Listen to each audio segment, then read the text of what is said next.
Hello, and welcome everyone to yet another stream from the Alvari Cup. This is gonna be our second day, going live now with Ordulops versus Skayne. Both of them being very high-rated opponents, and we're expecting a great series. I am your community manager Kiraha, and today I will be joined by none other than Stealthy Golem.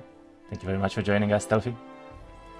Hello. I'm proud. I'm glad to be able to join a official Heroes of Might and Magic Olden Era tournament. This is beautiful. It's been a series that I've loved since I was a kid, and to be able to take part in like an official event like this is pretty damn cool. So yeah, happy to be here, and thank you for inviting me.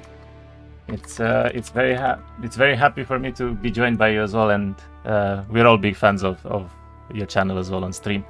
And sure. If anyone wants to follow Stealthy as well, I'm sure that maybe I can post a link to his stream as well. I guess we see Ordulops being offline still. The players are still setting up their games, so they will be starting in around 10 minutes, and we have a little bit of time to present the tournament and everything that's going to happen. So, of course, we will have the sponsors. The tournament is sponsored by Ubisoft mainly. They brought almost over 5,000 euros in prize pool, because we have some other sponsorships from Gamebook and Dark Horse Gaming as well, which we are very happy to partner with all of them. And the participants for the tournament, for whoever wants to see, these will be all the participants. It is a invitational tournament, mostly for streamers based in Europe. And we have some great games ahead. Today we have Ordulops versus Skayne, as I mentioned. Yesterday there was Stygian versus Zozunia, also a great series. If you want to watch it, I think it is still on our YouTube. And after today, I actually started the VODs for our channel as well on Twitch, so you can watch the streams on our channel too afterwards. And what else can I say about the tournament? We're expecting some great series ahead. Today's one is definitely going to be a fire one, because both Ordulops and Skayne, very high-rated opponents. Honestly, probably some of the best series that we might see in the tournament even, so... What do you think, Stealthy? I did remember, like, early on in the PvP, like when the game was released on the early access, I saw some Alexav streams, of course, but Ordulops was the one that was like kind of climbing at the ranks.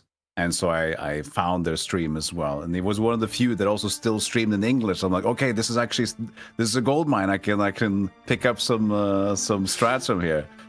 But yeah, Ordulops is very impressive. I remember at that time, Ordu was like around number 2 against Velone, which is now a little bit lower. But Ordu is still pretty good. He doesn't play as many games as the one at the top, so it's like he could still be at the very top, I think. Yeah. I mean, I think the top 2 right now are Easy2 and Rito, both of them being extremely tryharding the ladder there and just playing all day long, basically. But I do think that Ordulops and Velone as well, they pushed in. It was the first month of the game when it released in early access, and they were so much higher than everyone else. I mean, their performance was insane. So will be a very interesting series, and also to see how Skayne will do against Ordulops, because Skayne is a very strong opponent as well. So yeah, he is. I checked in. I did a little bit of sneak peek with Skayne. I think yesterday he was doing some practice stuff, and he did mention when talking about like, how do you think you're going to go against Ordulops? He said, well, it's going to be tough, but he will give it his all. So we'll see. So I think that Orders may be favored, but there's the thing is like this game is this can be ruthless, and I am still like, I do not know anywhere near to be at any kind of like amateur level at all. It's just like there's so much a fountain of information to know about this game to perform well in PvP. It's insane. And also with all the this is a fight you're gonna take, but suddenly there's the morale, and then they reach your power stack, which you didn't prepare to get reached, and that you might die at the neutral camp that you had full confidence in.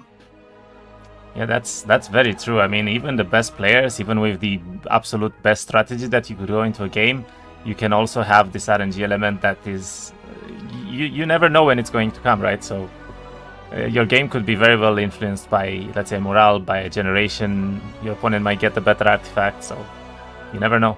Everyone has a big chance, I think. Exactly, like going the big morale heavy temple, and then they get like that artifact, which is basically negating every morale, and it's like, okay, we're picking the. There's a guy that has like a that will deny. I think it's in Hive. That's like the primal magic focused hero that will also just deny primal magic spells from the opponent. So if you were that, it's like most of your damage is like, oh, but I just got counterpicked, I guess, because I'm a mage and I can't do damage with magic now. And yeah, anything can happen.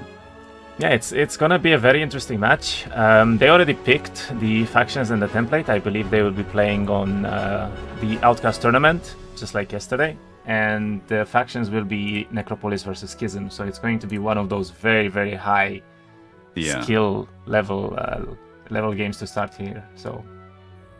And who is on Necropolis?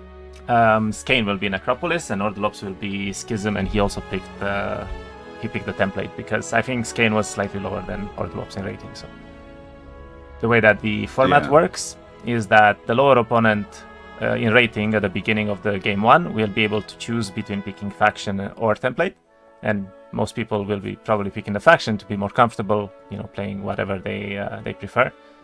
And then the higher rating opponent will pick the one left over. So if someone picks the faction first, the higher rating opponent will then pick the template. And then from game 2 and forward, whoever loses the previous game has this pick priority to sort of give them a chance to come back and to have this game 3 basically. So yeah, and this was a bit of a special format where if you already picked that faction, you can't pick it for the next map, was it? Yes. We will basically be banning all the factions and the templates played. So if there is a game 3, it will always be whatever is left, and we go through all the factions and all the templates as well, which should be quite fun to see, especially on this really high level of gameplay here. Yeah. What do you consider the least performed? Like, what's the? I know people kind of play everything, but it feels like maybe is it temple or dungeon that's like the least into the meta right now. I would say so. Yeah, I would say so for sure, because at the beginning we had Necropolis and Schism that were just stronger than anything else.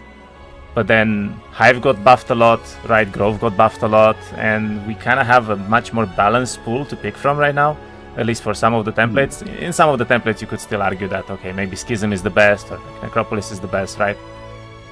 Yeah. But Temple and Dungeon were always these mid towns that were somewhat just left alone because they were performing well, right, already, so they didn't really need the buffs or the nerfs there. But now, because the other towns got buffed so much as they were the weakest ones, I guess they kind of go to the bottom a bit. But I still think that both Dungeon and Temple can have some absolutely great games played in the right hands and with, a little bit of luck, I guess. So we'll see. Yeah. Well, every faction, I guess, has potential to win any sort of high level match. I think it just depends on, there's so much RNG with, as we mentioned earlier, like what kind of, not even just like also the boxes you get, right? Artifacts and boxes and all the rewards, and yeah. I am checking right now to see if the players are ready, and I think they are both live and started the room, so we can probably go towards the game room, and they will be starting shortly in a couple of minutes. And yeah, these will be the settings that they play on. I suppose we can double check everything to see if it's okay.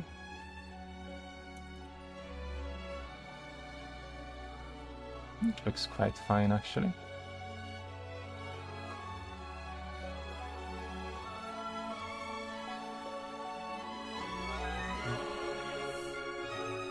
Skayne and Ordulops. Yep.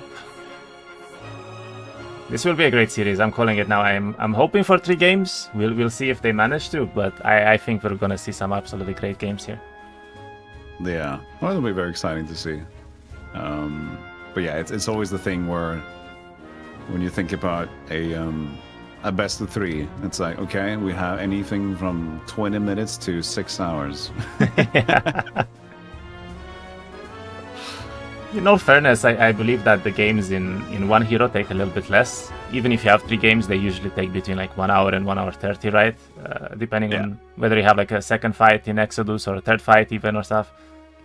So even if it will be three games, I don't think we'll go past the 4, maybe 5 hour mark. But I do hope that they will put up the 3 games there, and we'll see all the factions, all the templates being played. That would be quite nice.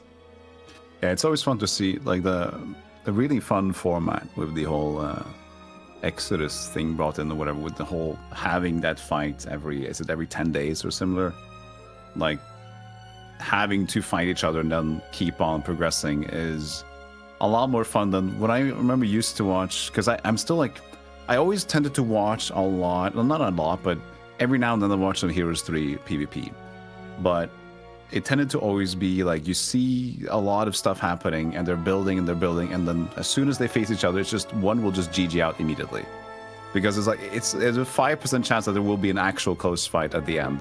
Otherwise, it's just going to be like who did the best, and then when they finally meet each other, it's like, yeah, this is a given. Okay, GG, that's it.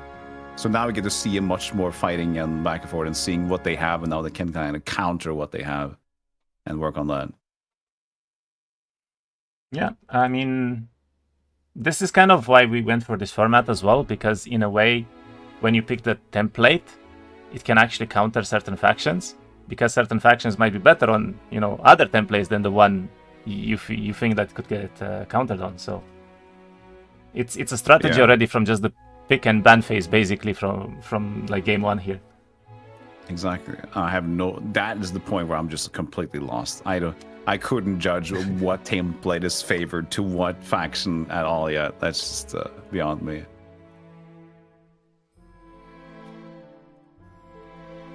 Right, just gave the players the ready check, and they should be starting very shortly now.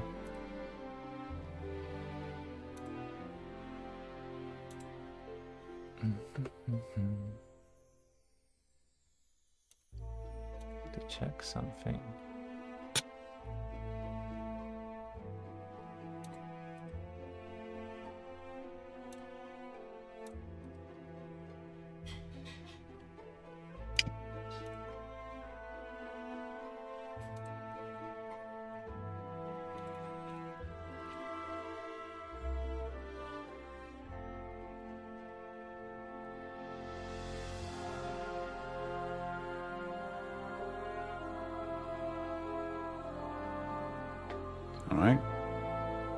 Right, they are indeed starting the game, and good luck, have fun to both of the opponents. Let's hope for a great series and to see some great matches here. So, Skayne will be playing with Necropolis.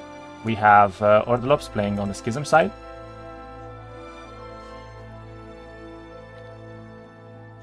And the first template will be Outcast Tournament, of course.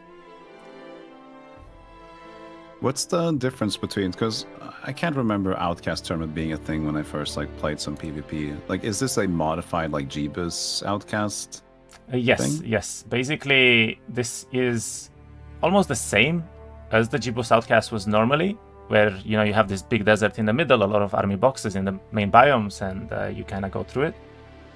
And this is sort of a variation with Vendetta as well, because they do start with control spells. So it's a tournament game from like the Jeebus Outcast map, but also with the control spells from Vendetta, and they can play this like best of 3 fight style. Okay. Do you think this will then be like Jeebus Outcast will still be the same thing for PvP in the future, or do you think this will like eventually replace it? It depends a little bit. I mean, we are constantly changing we're constantly changing the templates for the ladder games, so we might see it back. We might see it, staying here for a while. We'll see. Yeah. Interesting. Shade Spinner. What does Shade Spinner do again? I can't remember what her traits were. Shade Spinner Una. I honestly don't remember either. Yeah. But let's hope that I cannot have like he's picks gonna that I usually know. I can start up Olden Era on the side. I can double check. That would be a good idea, yeah. Because I kind of have like the basic picks. So if you get the skeleton one, or you pick Rufus, of course, which is the rewind life mastery. And yeah, but I can't remember her being a pick. Maybe it's a flex pick, trying to be a little bit, I can play even with Shadespinner Una. It could be, but I believe that a lot of heroes got recently buffed. Basically, many heroes got either like different starting spells, or they got a little bit buffed in terms of their starting skills. So something that you might not be too familiar with right now could be actually one of the top picks in the current meta in these days. So okay, yeah, she is Nightshade plus magic, and refuses the other opponent cannot use Nightshade, so she's up Nightshade and no Nightshade. Okay, so it's a Nightshade specialist, all right. But very strong start here, honestly, for Skayne. He sees two immediate boxes. Sadly, he cannot pick them on day one immediately, which means that he would have to stay here and not have a lot of mana remaining, but it wouldn't be the worst start to see from a Necropolis. You take 2 boxes, you have a lot of skeletons to start with. Maybe even one of them could be the white box here, and you'd have a lot of tempo. Yeah, because like the whole way to kind of start Necro is usually in 2 ways, right? You get skeleton archers, and then you go into whites. Yeah, right? Exactly. Well, there's a restart. And we saw a restart coming from Skayne, actually, so he did not like the fact that he couldn't pick up the boxes right away here. Yeah. Alright, let's see for Ordulops now. I guess, for those wondering, the restart setup is like everyone is allowed for 1 restart at day 1, isn't it? 2 restarts. For the very high rating in ladder, there is 2 standard resets, and we decided to keep them for the tournament as well. So basically, they can either have a reset for day 1, or 2 resets for day 1, or they can have a reset on day 2, using both points if they have both available still. Ah, interesting. Yeah, there's different rules across different ratings. I remember hearing that there's also a different time, like a clock timer, isn't it, for like low rating compared to high rating?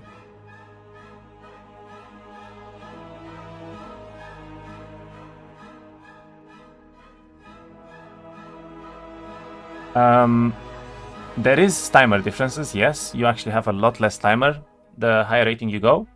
I do believe it stops going down around like 3000 rating, something like that. And then there's also the reset difference, because it starts at 1, I think, and when you reach about like 2000 rating, you get 1 reset, and then when you reach closer to 3000 rating, I believe it is the second one. And then after that, again, there is no more differences, I believe. Okay, so Ordulops does not really see any boxes here. He only sees dwellings. This will almost certainly be a reset, I would say, from him, because he does not have a lot of content to go for. Yeah. Meanwhile, so they both have more points left, for the reset. On Skayne's side, he actually sees some really high tier boxes here, and a lot of them right next to his town. This would be a fantastic biome for Skayne, but I don't think that Ordulops will keep this. Look at how many boxes he has. Wow. This is so much content. I think we see 8 or 9 boxes in one screen here from that observatory. That is crazy. But I would be very, very surprised to see Ordulops keeping this map. At least if you would know the other side. At least if you would know, yeah, but I guess he doesn't, and that's going to be a problem for him. Yeah. And that's the awkward point, isn't it? If you know you use your reset, and that's you have to put it all in that last reset. There's like that still a total gamble, but here's what it is. I mean, he could technically try for a day to reset. I think the first one came from Skayne, which means that Ordulops still has 2, right? But if it's just disgusting, then why wouldn't you just immediately do it and keep the 1 point? True. Yeah, okay, but I think Ordulops is looking for the resets, and he does reset this. Very, very, very solid decision from him, I have to say. That was a that was a biome he did not want to play there for sure.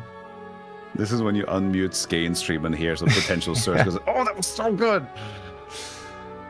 I would hope not, but he had a good he had a good decision there for sure.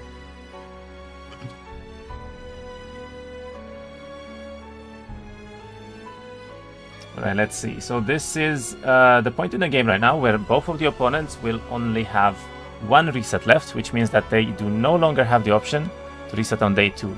So if the day passes, this will be the map that they play. And I would expect them to probably reset very quickly here if they don't like the maps, and we'll see what they continue to do. Yeah.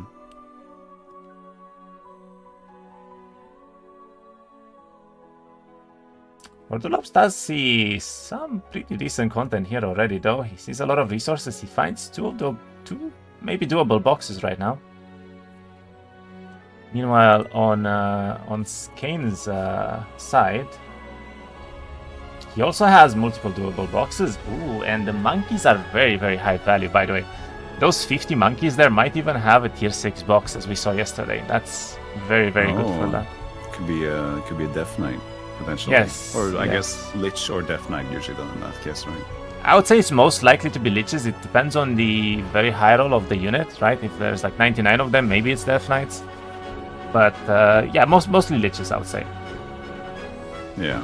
But if you get the Death Knight started, then you're happy. He chooses because Liches not... are more supportive unit. Chooses not to do the box first and instead goes for the experience. But I gotta say, this hero rolled logistics first and he already has it advanced. That is a very, very good start for him right now. Yes. That'll definitely help the tempo, getting logs that early. He doesn't really see a lot of content though. I'm not sure if he will like this map. I mean, if we compare this to the previous map that Ordulops resetted, this... it's not even close in all fairness, I mean. Yeah. Sure, but we'll see if it's enough for that.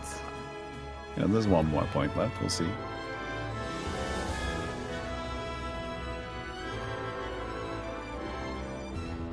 Let's see, will they reset or not? I think that right now they're both waiting each other's timer out, and one of them has one less second, which means that one of them has to go first. It's a game of chicken, basically, at this point. Honestly, I think both of them have pretty decent maps right now. I mean, both of them see multiple starting boxes, and there is a reset. Okay, there was an actual reset from Skayne's map, so he did not like the fact that he had only 2 boxes there. Alright, that's it for Skayne then. So, now it's on Order's hands. Alright, let's see.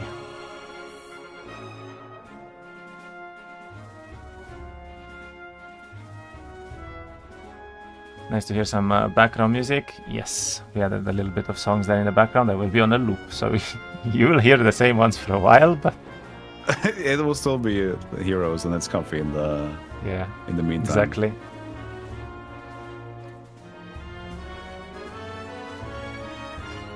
Alright, let's see. So we are watching Ordulops right now. What will he do? Immediately finds... Ooh, Kennel Master box. That is high value, but I don't think he will go for that immediately here. Chooses to get some experience first. Is it something else that determines the value of the box except for the tier of the unit? Like, is there some sort of like how high their HP pool or anything like that, or is it just the tier and that's it?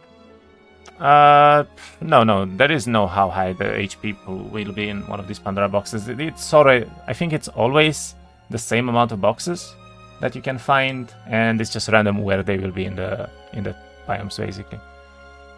Okay. So in that case, there's like when the map gets created, there's a set amount of Pandora's boxes that will be dispersed, and is that amount, like, let's say, I don't know what that number is, but let's say it would be like the total map has, let's say, 40 boxes. Would it always be 40 whenever the map gets generated, or will that have a variance between like 30 to 60 or whatever? I think the high tier boxes can have a setup mount, and the lower tier boxes might have a variance. So there is a little bit of a variance. And also in templates like Exodus, for instance, you never really know what you're going to get, because the boxes can be either gold, they can be experience, they can be spells sometimes, right? Like, or even stats. And there's some. That's true, because some templates have it so you only get units, right? Yeah. In templates like this that we are watching right now, for instance, in Outcast Tournament, and by the way, this is last reset now, so this is the game that they will play, for sure. Now we begin.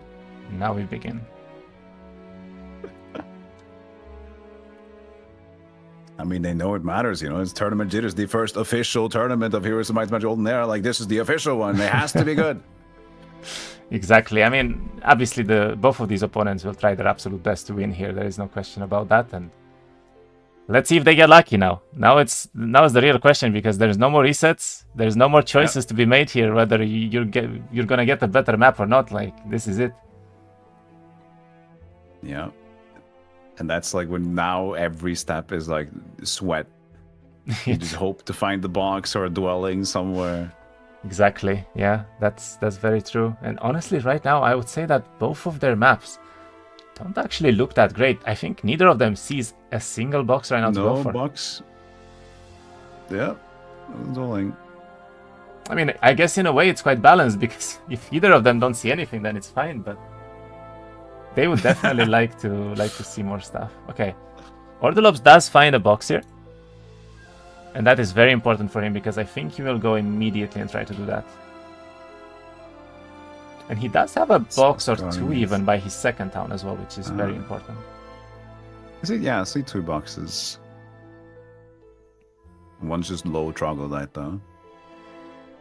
He chooses to port here immediately. I guess he wants to grab all of his army together first, and then he's going to try to tempo into a box from there. But that means that he skipped on the troglodyte box, and I'm not sure if he wanted to do that. Does find a Spellbinder stat in his biome. That could be very, very relevant later on, because he is playing Tolketh, which is a mage, and that's going to be very, very relevant later on. Yes. Especially for the first fight, if he could maybe pick up this the Spellbinder stat for the first fight, I mean, it could almost guarantee his win here. It's a bold claim. Meanwhile, on Skayne's side, let's see, did he find anything here at all? Box from the Agershaft Tamers, at least. And it's doable as well. I mean, it's not gonna be that easy to do, because he actually did not upgrade the skeleton, so this will be quite painful for him. Going for it. He's going for it. Let's see. There are shooters on the other side as well. Let's already lose some whites here. If there would be like, we spent 20 to 25 minutes on the recess, the first of the official match is 5 minutes.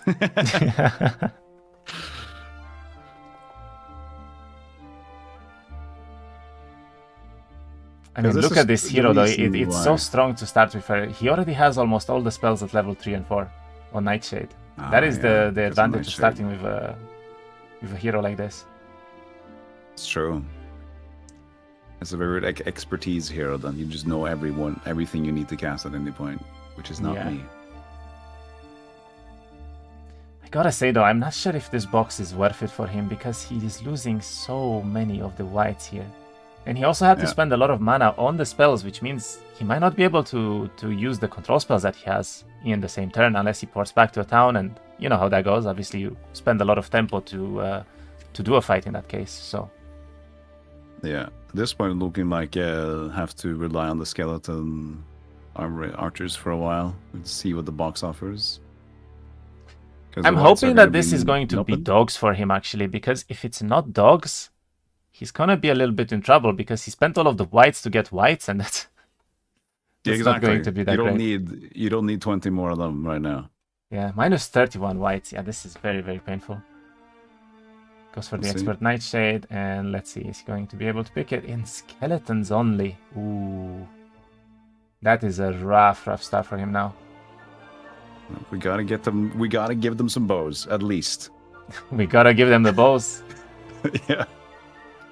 I mean, this was a bit of a overextension from him, I would say, because he could have upgraded the skeletons in the second town instead of trying to fight on, you know, basically just melee units. Obviously, it was a lot more painful than it should have been.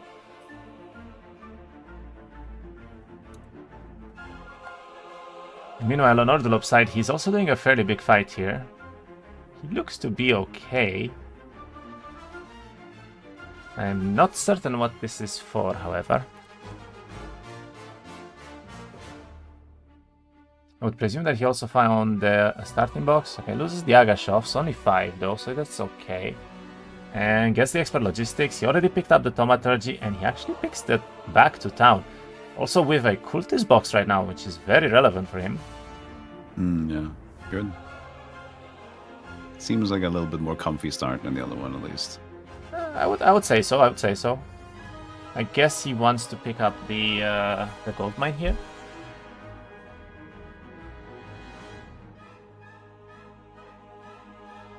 But I gotta say, this is the difference already that we can see clearly, right? Between having a shooter start and a non-shooter start.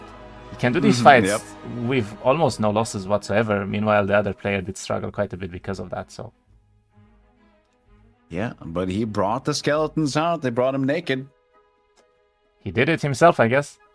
Yeah.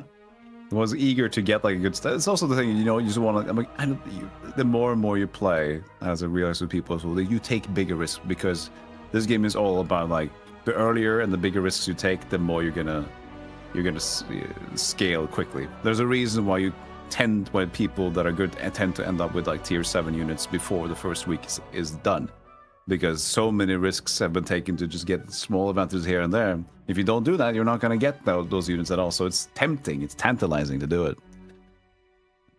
That is true. That is true for sure. And right now he actually had the choice to make, which was between the 2 Pandora boxes there for experience and this Uncanny Rite.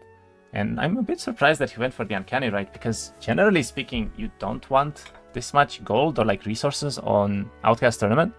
Because most of the time you just want to go into the desert as fast as possible and try to farm around the desert zone. So I'm a little bit surprised he picked the, I guess, gold objective here over the just straight up experience and tempo, right? And he does end up actually spending a lot of his, maybe even mana here if he wants to do this fight without losses. So if the reason they try to break in around, isn't that the gold standard to kind of break around day 7 or something, right? Yeah. I think around day 7 is probably a timing that you're generally looking for right now. So in that case, like if they want to go to the desert biome, do you just also think that most of the time, if they go this early as well, do you just want to like transition into whatever faction is in the desert and just build from there? It depends a little bit, because I think the desert boxes that you find are usually between like tier 4 and tier 7 only, right? So they're not going to be all 7 stacks that you could have in your army technically.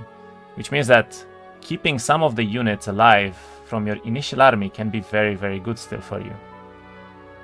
Yeah, well at least for Necro, right? Because Necro, you at least want to still use those necromantic points, or it's just kind of a waste. True as well, yes. Okay, he managed to avoid the curse here from the cultists, which is actually very good. And yeah, someone in chat said that he has logistics, so it would give him 5 extra points, and that's exactly true, which is very, very solid solid pick for him there. He did lose quite a bit of cultists for that objective though, so he needs to find more boxes right now in order to be fine here.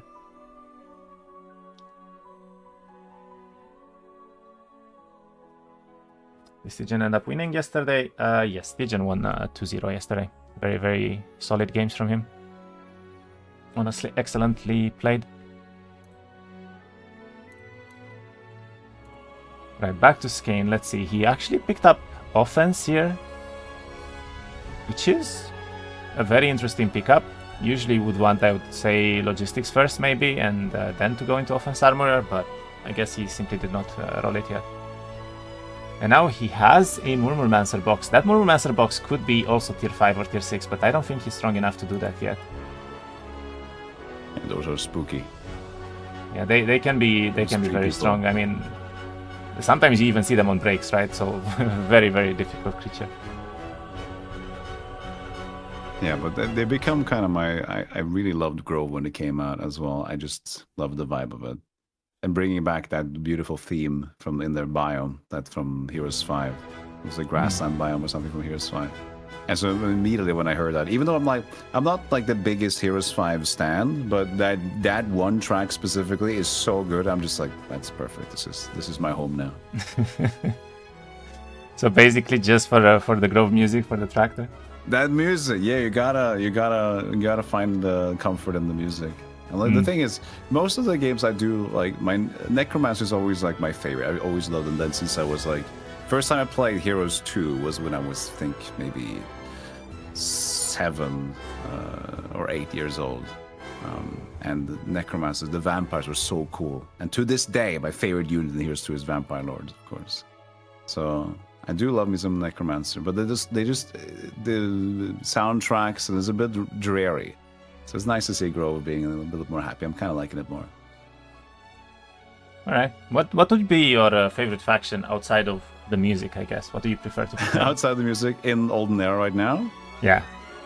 The orcs, because they don't exist. No. No, but I think Grove is. I still like their unit style, and usually I love necromancy, but there's so much complexity to necromancy and how it's changed from like the demo into the early access. It just confused me so much with so many issues with the necromancy that I've just kind of I gave up. I gave up the undeads. They've always been tossed around with the way necromancy works. It's different every month, I feel. It's a very interesting play that we see right now from Ordulops, because he actually chose to not go for boxes anymore, and he's now picking 2 tier 7 dwellings in the same turn here, which could potentially mean that he might try for a tier 7 build-up within the game here. Born big elephants. Big elephants could be a play, but it is a very risky play, because generally when you go for this, you might not have the tempo to keep up with the desert, right? And your opponent might just get so far ahead that your build-up is not going to work still, so... We'll have to see how it goes here for him. Is there any point in, like, a strategical point, you think, that when you meet, if you have a very specific strategy, that you can decide to just bring just one unit to do a fake out, to like not reveal anything you're building? Or is that just like you still try to like see at least like bring whatever you have in case the other one doesn't have enough, you can win?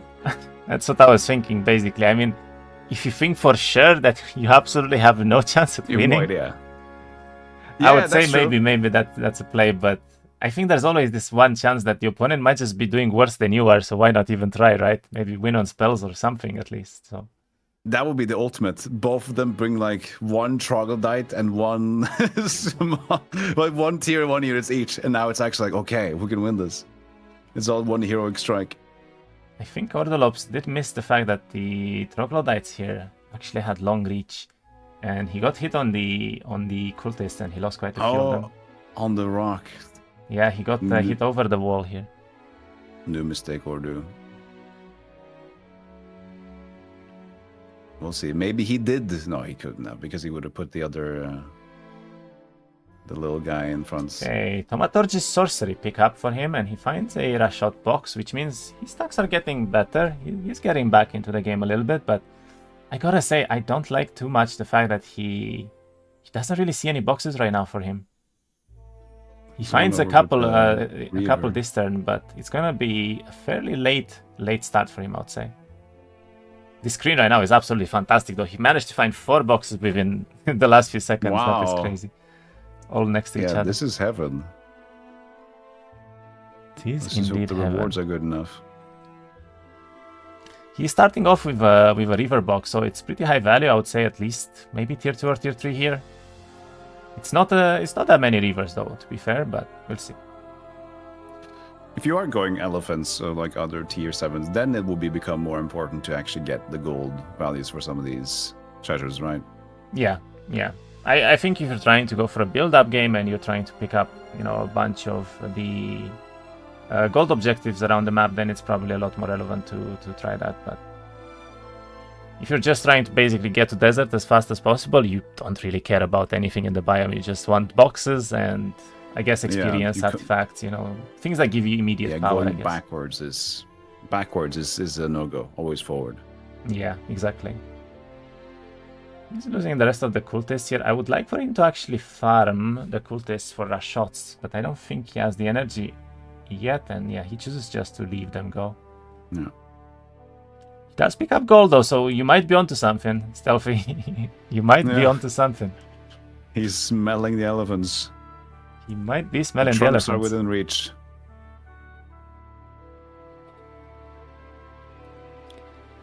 They're so fun though. They have like that ultimate ability. I don't know how you tend to use this sometimes, right? The super control, the stop, like when you just make a unit lose all their turns.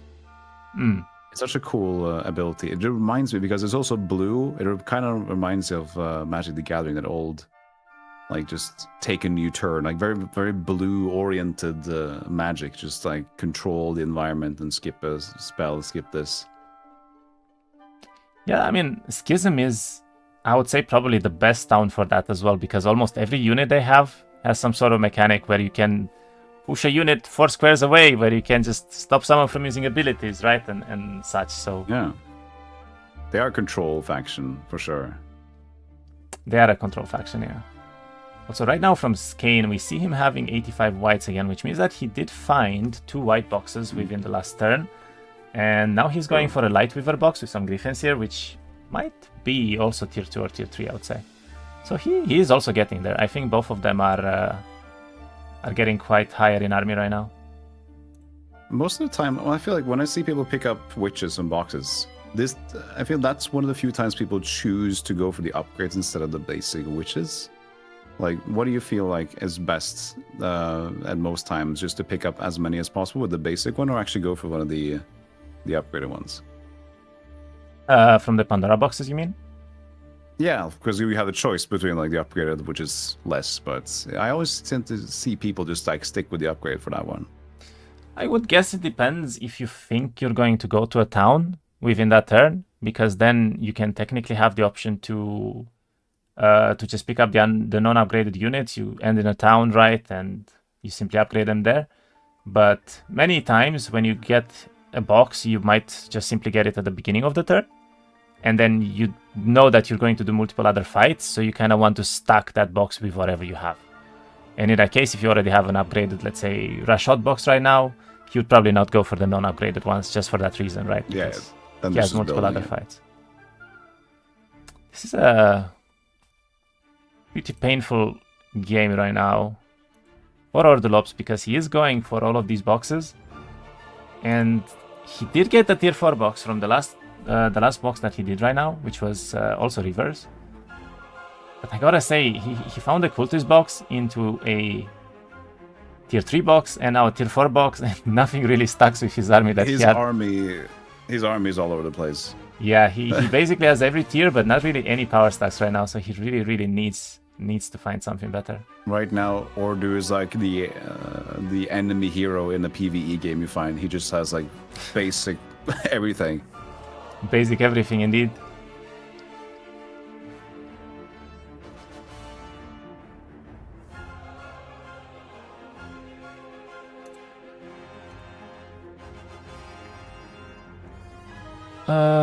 Alright. This will be a very low box. I think this is also a box, but this is probably like tier 1, I would say, Rashots maybe. He's starting to have very good communion, however, so he's most likely not going to lose any more units from now on. True. That being a very solid thing for him.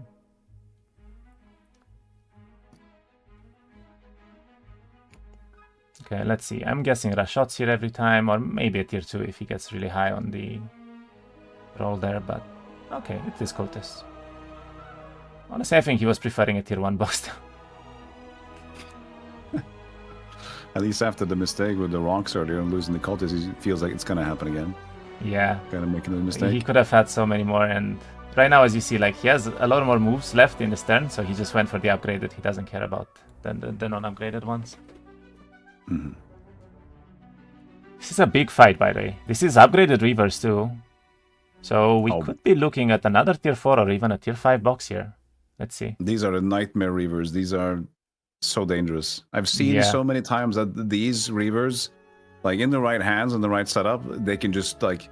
How many times can you like attack? Because you can get the morale on its own, but you can also get like if you kill a whole stack, then you already get it reset. And there's a way to reset that as well or something. You can like attack 4 times in a row, isn't it?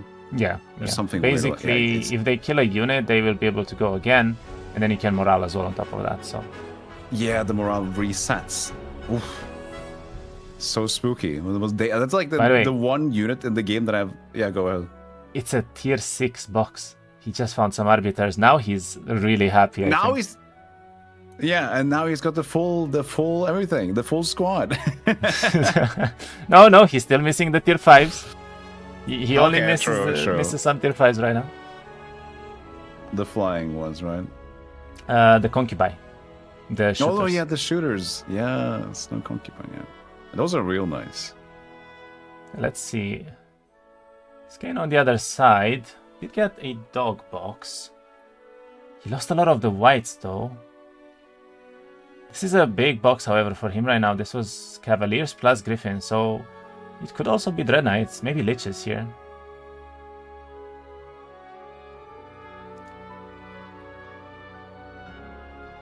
Wait, was this even for a box? Oh no, it's for the monastery, okay.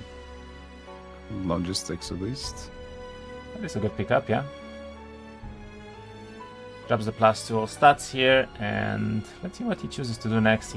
I guess he wants to go for the Herbomancers here, but it's not gonna be an easy fight with the current army setup that he has, honestly. I would say that the biome so far for him was really spread out, and I don't think he's enjoying that too much. Yeah, there's not a lot of movement on the map happening. There's a lot of back and forward here. Yeah. I mean, some of his boxes are a bit unfortunate. Like, for instance, the Medusa one, it's probably one of the hardest guards you could find, so... Actually, it comes even with an artifact, so this isn't even high. This is probably a tier 1 or tier 2 box or so. Meanwhile, Ordulops is... doing a lot of Quattles. Is this a break? I don't think this is a break, because it would be more than 40, but this is a high fight still. Yeah, yes. The most whiny units in the game.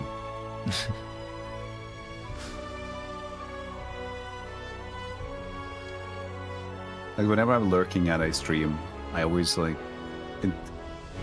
whenever there's a fight, there's a constant, like... Wah, wah, wah. It's always these Quattles constantly dying. Beautiful. I guess the fact that they have their own Marea's altar that is going to be on almost every template is not helping that either. Yeah, but I do like that, you know, just kind of go in on the weirdness a bit. Also, like, I really love the kind of, like, I would call it the mascot for the game almost, the new unit, the kitten horns. What a awesome design. Like, what a dangerous ass unit the kitten horns are. Like, anything can happen. If you're like just casually playing, don't really think about what you're doing, and you find the kitten horn and you can just go absolutely berserk on your own units with that, that's... You never really know with those, because you expect them to be just like some cute units, you know, and then you hit them and then But you can also set up something really cool place if you just have one really like strong power stack against a stack of kitten horns. Then you just go amok and just kill everything. It's really fun unit. I mean, it's definitely something that forces people a little bit to, I guess, learn a lot more about the game mechanics and every single unit in particular and so on. And I like that for sure. I think it's very nice to have these kind of Easter eggs, I guess.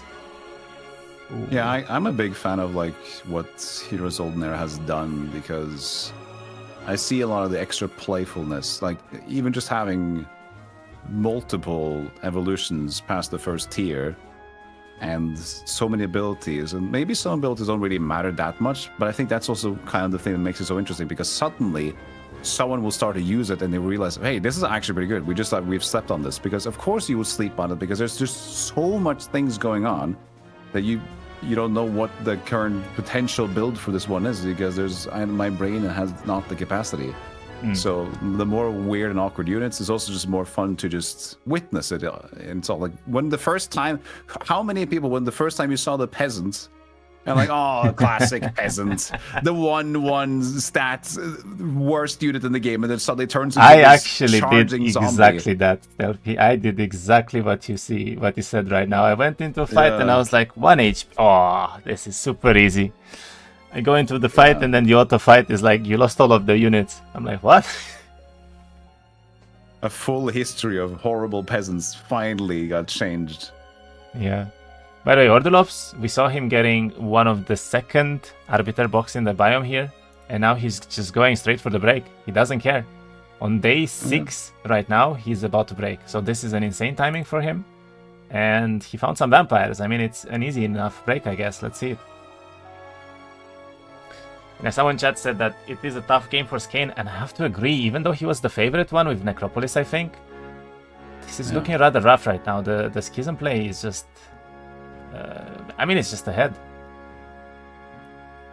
He upgrades the spells as well to make this fight a lot easier, and let's see if he can manage to do this without heavy losses. The vampires are not that easy, because they will have long reach, which makes it so much harder to actually block your units here. But I think he will be able to do so. He has decent terrain as well. Yeah, it was the Scholars then, wasn't it? Yeah. Yeah, the Scholars have long reach.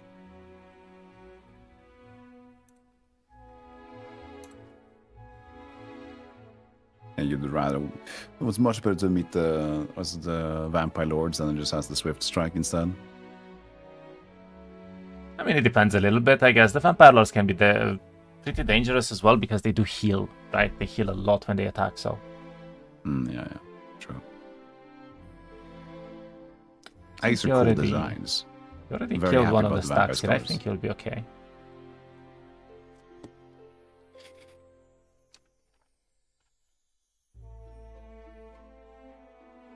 This is also, to a degree, a mental game, because if he's going to show himself in the first fight as being so much stronger than the Necro player who is supposed to win that first fight, right?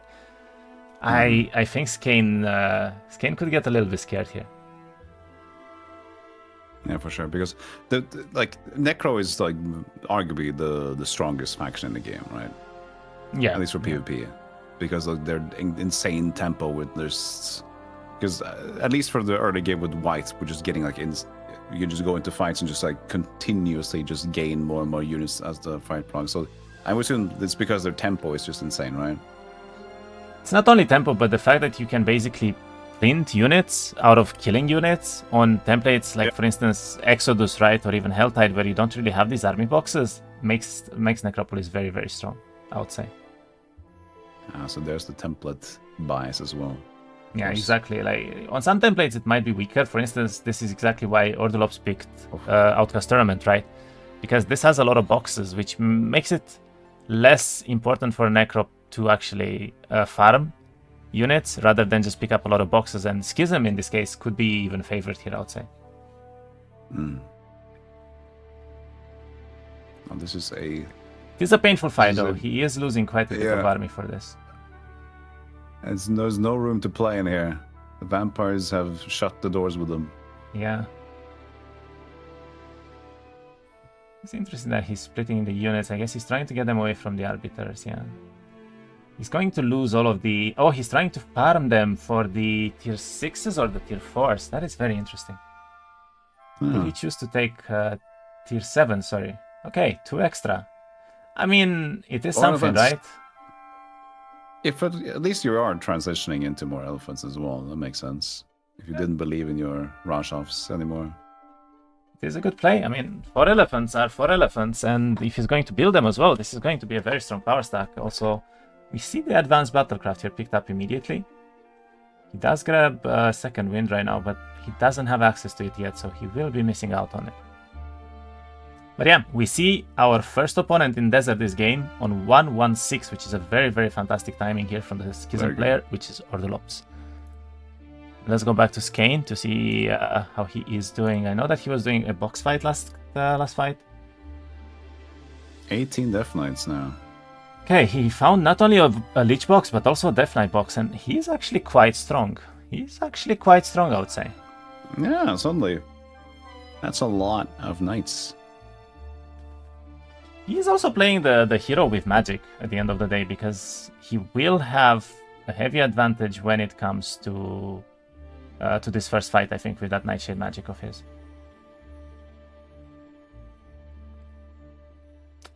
Let's see. He's going for a vampire dwelling right now. I guess he wants a lot of faction laws. Oh, yeah. Basically, the dwellings in Olden Era also give faction laws when you pick them up, so it's quite important to try and get at least a couple of the high tier ones early on. And we actually see logistics still at level 1 here. from him. He chose not to get more levels into it. So I believe he's looking for a better break right now because he has Liches, Sanguine Liches on his main break, and that is a rough break for Necropolis. Yeah, he was trying to hover into the fog of war there like he wanted something else. It's like, come on, just give me something. I want to go in the desert. I'm surprised that he did not pick up the boxes on the way here. I mean, these were fairly free boxes, I would say, for not a lot of moves. Yeah. I don't know. Don't know what he's thinking. I'm not smart enough to know. He's looking straight for a break right now, I think. Okay. That's just like, he just feels... Maybe, do you think it's because he might feel behind? Because you know the timer is like day 7 already. Well, as I said, you usually want to be in the desert by day 7, and he is not right now, so... Let's see, Ordulops picked up the town right now, and I guess he's just looking for content to do in the desert at this point.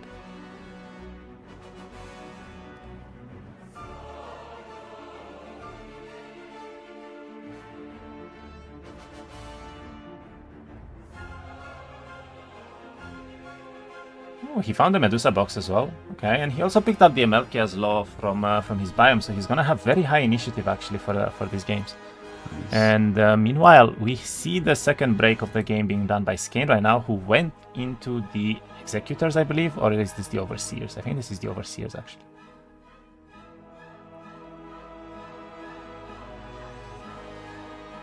Yeah. So it's 1 day until the first fight, I believe. Yeah, I believe so. I think they are fighting the next day here. My money's on Ordulops for this one. This is still a ragtag group, but I guess we'll see what the magic available is. I have also no idea exactly what kind of magic they have available at this point. I think Ordulops' main magic was the Circle of Winter. That's pretty much the only damaging spell that he's going to have, but he might have picked up something in the last few turns that I didn't notice. Yeah, Circle of Winter is like the snowflake AoE, isn't it? Ooh, ow. This is rather painful, but he does have the Liches, and I do think they have a Resurrection available, so let's see what he will choose to use it on. Full focus at least. He's losing too many different stacks, though, I would say. He also chose not... Is that rare to not pick the Necromancy ability with Resurrect? Not necessarily rare, but it's definitely a play when you don't really want to play on Necro units, I would say, for long. And in this case, it kind of makes sense because he doesn't... Like, he knows that middle is a different faction, right? So yeah, he might simply not want these units for a long time here. But he did lose quite a lot of army here, I would say. And this is right before the final fight, so this break is rather tough for him. Yeah, they got great value, those Overseers, of getting multiple hits. Okay, picks up the Advanced Logistics, and we see him in Desert right now as well. He does have a little bit of mana left for the next turn, so he should be fine. And I guess we see the first Finalka. Okay, let's see. Who's your money on, Stealthy? And my money is on Ordu, not just because of army, but because of it. He seems confident. Skayne is rickety. He just seems confident, huh? Yeah, he just feels confident. Nah, but I my money's on the on Schism right now. Yeah. Okay, he sees the Arbiters. He sees the Medusas. In all fairness, there is not a lot of army here though from Ordulops. I mean, a Despair alone is going to do a lot of damage here. Especially an AoE Despair. Oh, got AoE as well now. Okay. Wait, no. Never mind.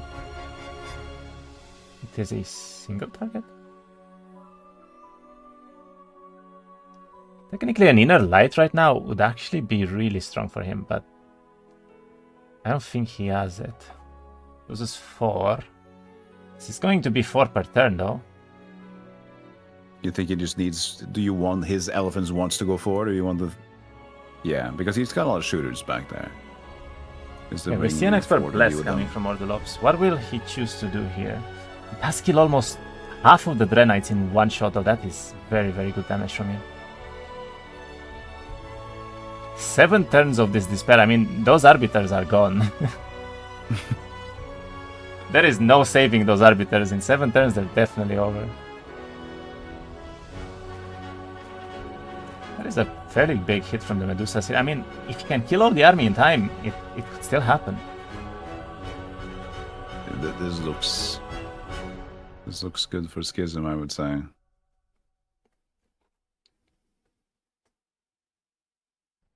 There will be a res from the Liches, which he needs to be careful about, though. They have almost the exact same stats, at least for the map so far, which is interesting. Yeah. I mean, neither of them had any relics in biome, so that definitely helps a little bit with the balance here, I guess. Actually, no, not any relics with stats in biome, because Ordulops does have the MLK as well right now.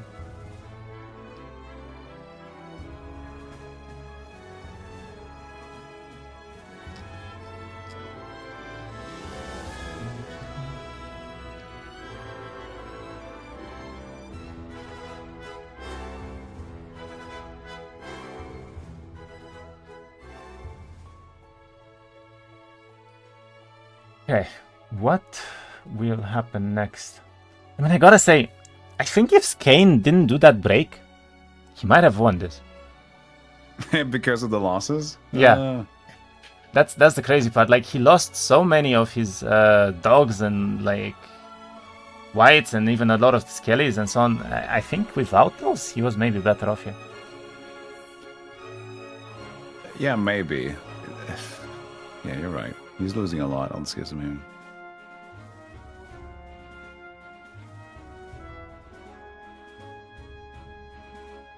The problem is, does he out-sustain the spells? Because Skayne still has a lot of spells. This is such a close fight, actually. Mm-hmm. Yeah, Arbiter is going to soon die. And Elephant's still hanging on there, but... You know, there's more units to just kind of slowly. I think Skayne is like just playing like hold out, hold the battle going, and then he'll win. And Order's just trying to rush him down. The arbiters are dead next turn, and I think the Medusas will follow as well. So, is it enough? Well, we'll see. I have no idea.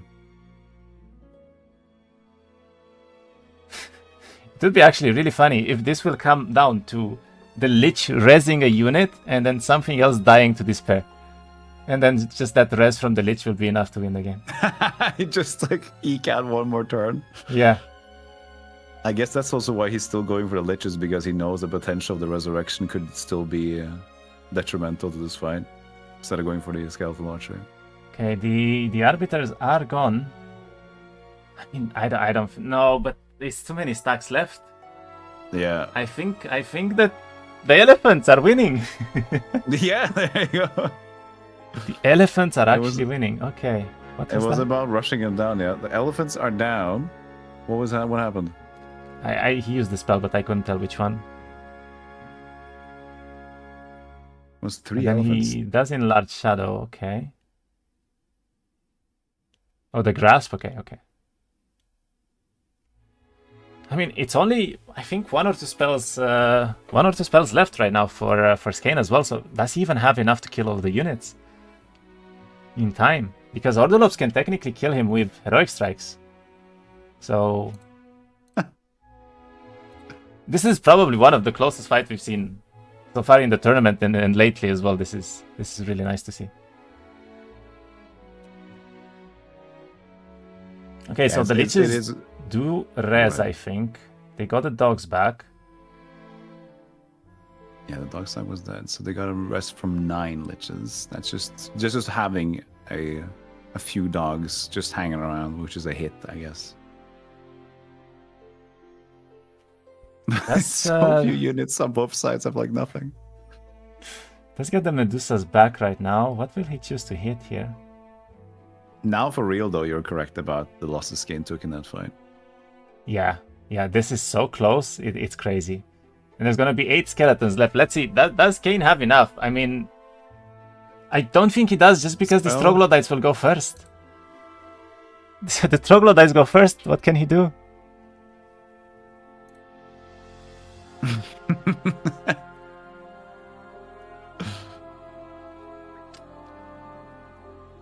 I mean, he has a Despair. He can probably kill one of the units with the Despair, but it's just 8 skeletons against the world. Yeah.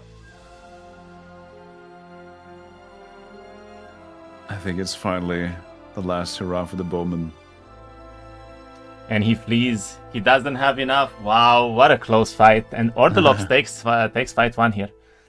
This is rough for the Necropredator. As I said, you want to win this first fight as Necropolis here. Yeah. Schism will have the better late game almost every time, so...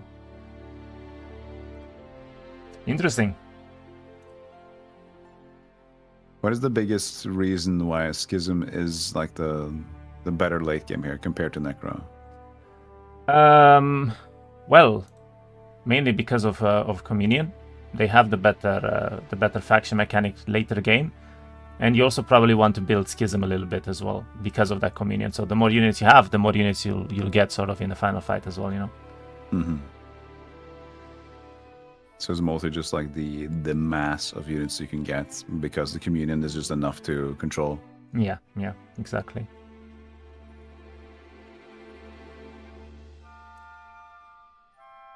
He does find a a Devourer box, I think, with a control scroll actually as well. This is not gonna be an easy fight at all for him though.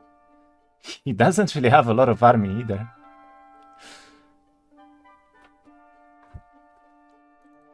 But yeah, the reason why Communion is so strong is because it doesn't only work on your faction, it works on all of the units. So if you see right now, for instance, he has more Medusas and he has more Troglodytes as well, right? So this will affect not only the Schism units, but also the units that will come from the middle town, and those can tend to be very, very high, and they can be very, very, very, very impactful in a final fight at the end. Yeah. Did Communion only initially work on like Schism faction, or did it always work on every unit? Don't remember, but I think since I remember it worked on everything. So.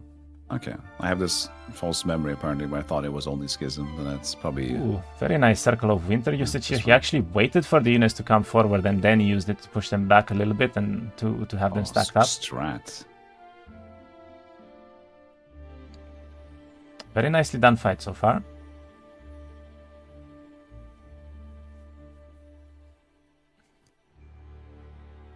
You change it. It was only Schism before a certain patch. And now, like it says, we changed it some patches ago. So it was only Schism, okay. So I wasn't insane. I honestly don't remember the old patches anymore already, so... Yeah, I forgot. I'm trying to just keep up as much as I can. Yeah, as I said, right, the game is so massive to try to, like, to learn in general. And the more you get into... This is definitely a game where you feel like the more you learn, the less you feel like you know. Yeah. Like, I even still watch... no, he does not lose an Arbiter, actually. That's very good. And now he does this fight almost perfectly, I would say. So very, very nice fight from Ordulops here. Let's see what this control scroll is, because this could be important for him. Let's find a Shadow Flight. Okay, he already has it. I guess it doesn't matter. But let's find the Hydra box, and that is going to be quite a bit of army for him. Instantly finds a maybe Dragon box on the Firebirds here as well. The Phoenixes. The egg. This has been one of those. I remember seeing some people die to killing the. Is it this the bluebird? It's like it turns into an egg, and if they don't kill it fast enough, it just that's the fire one. Fire one, okay. The energy one regenerates every turn, basically, compared to like the maximum stack that it has. Saw some PvP matches that died like, oh, they do that? They just come back if you don't kill the egg? Okay, we see 2 Medusa boxes picked up by Skayne as well. He might even be able to reach the town here, which would be very important for him. But it is just slightly out of range, and I guess he's going to choose to go for this box that he sees. But his army is getting better, and I mean, he is also going to farm some units while going through this desert. So if he keeps a lot of the Necro units alive, this could be looking good for Skayne still. Yeah, exactly. Can still build in a similar way, like Communion can build with the Necro, of course. Yes, exactly. Meanwhile, Ordulops, I mean, he picked up a Dragon box from the Phoenixes, and now he's just rolling through this desert. Does all the fights almost for free. Yep. Now it's reached that point in the game for him. That's just like basically how much you can just move forward now. There's not a lot of worry anymore. Yeah. Let's see this, the astrology actually. So Skayne is at 5.7k right now. And Ordulops is at 5.7k right now. Skayne is slightly lower at 5k, but he does have very decent astrology investment as well. So both of the players will have control scrolls around the same timing and around the same upgrades right now. Hmm.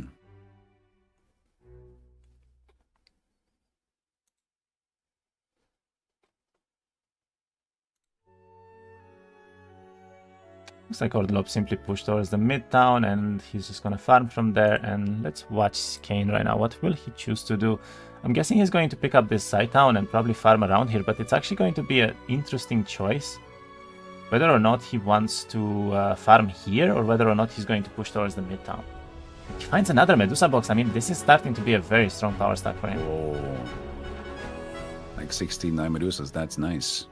That is nice.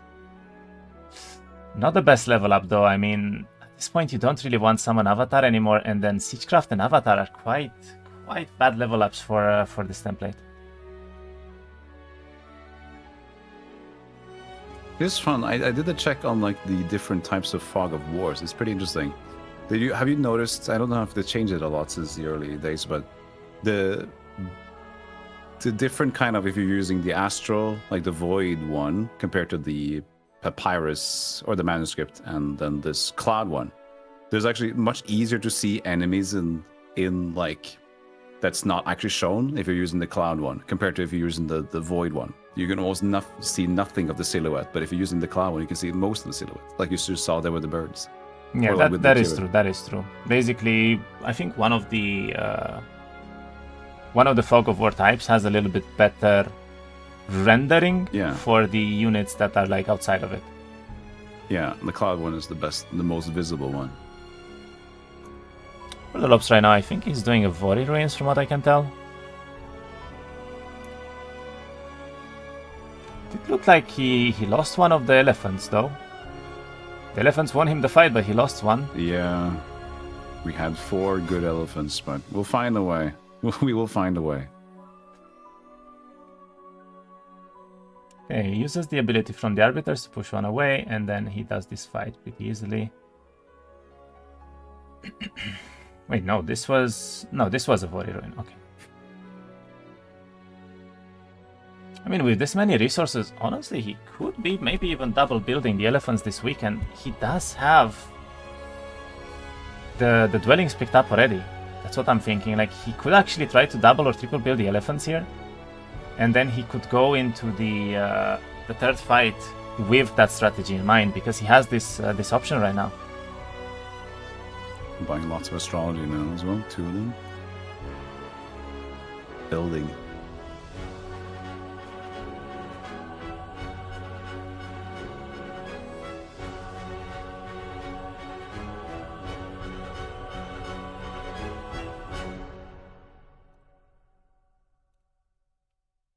Like in terms of the Cavalier units, they're like what you tend to play Temple. I don't see a lot of people just focusing on that as a power stack, but on the cavalries, but my god, are they dangerous? They can do so much damage. Is that why like that hero Kiandra is banned often? So is it just because they are so strong, or is it because he just has such a strong start because he has a higher tier unit of those cavalries? I mean, Kiandra is banned often because she's just a very strong hero with the calves, indeed. The fact that they get so much extra stats, and the fact that you very often have boxes for calves in most of the templates, right? They're only tier 5. Makes them really, really solid to have that as a power stack. Plus, you can build them very quickly into the game. They require almost nothing to build up there, so... Yeah, I guess then she just makes them a little bit more viable, and she just already has them, so... Yeah, we see the ground side being used right now by Skayne. He's trying to find a lot of the content that he can do right now, but he has 92 Medusas. He did not find a single Dragon box, but we did find 1 Hydra box as well, so it's actually looking quite a bit better in army than Ordulops outside. Yeah, right now it becomes down to what I guess he decides to invest into as Order on Schism here. Ordulops is trying to find content, but even though he has the better setup right now with the Midtown, he's not actually finding that many boxes yet, and he is going for it now. He does find the white 3. So if he actually does decide to double build these elephants, this could be very relevant for him. He could white 3, he could double build, and then goes for the third fight with a very strong power stack all of a sudden. What does the white tree do? It gives you a week of growth in every town. Extra. Oh. I can't remember seeing a white tree when I played. I mean, I think it is on almost every template, but it's not usually easily accessible. So, for instance, it's in some of the side zones that are the treasuries and such. So. Yeah, since I usually end up dying before. Sometimes I haven't died. It's been so amusing. I haven't played so much PvP on my own. I more watched the white 3 here. Okay. It's always fun when they just invade you. They go across their desert biome into your starting zone. It's like, hello, I'm done. Are you going to come out to play soon? Like, no, I'm struggling. Okay, does find another box here. Goes and picks it up immediately, of course. Let's find another Medusa. Also goes for the 69. Very nice. I guess that at that point it's equal as far as I can tell. He's still not finding much content though. I'm not sure if he's enjoying this too much right now, and I guess he will probably stay out here.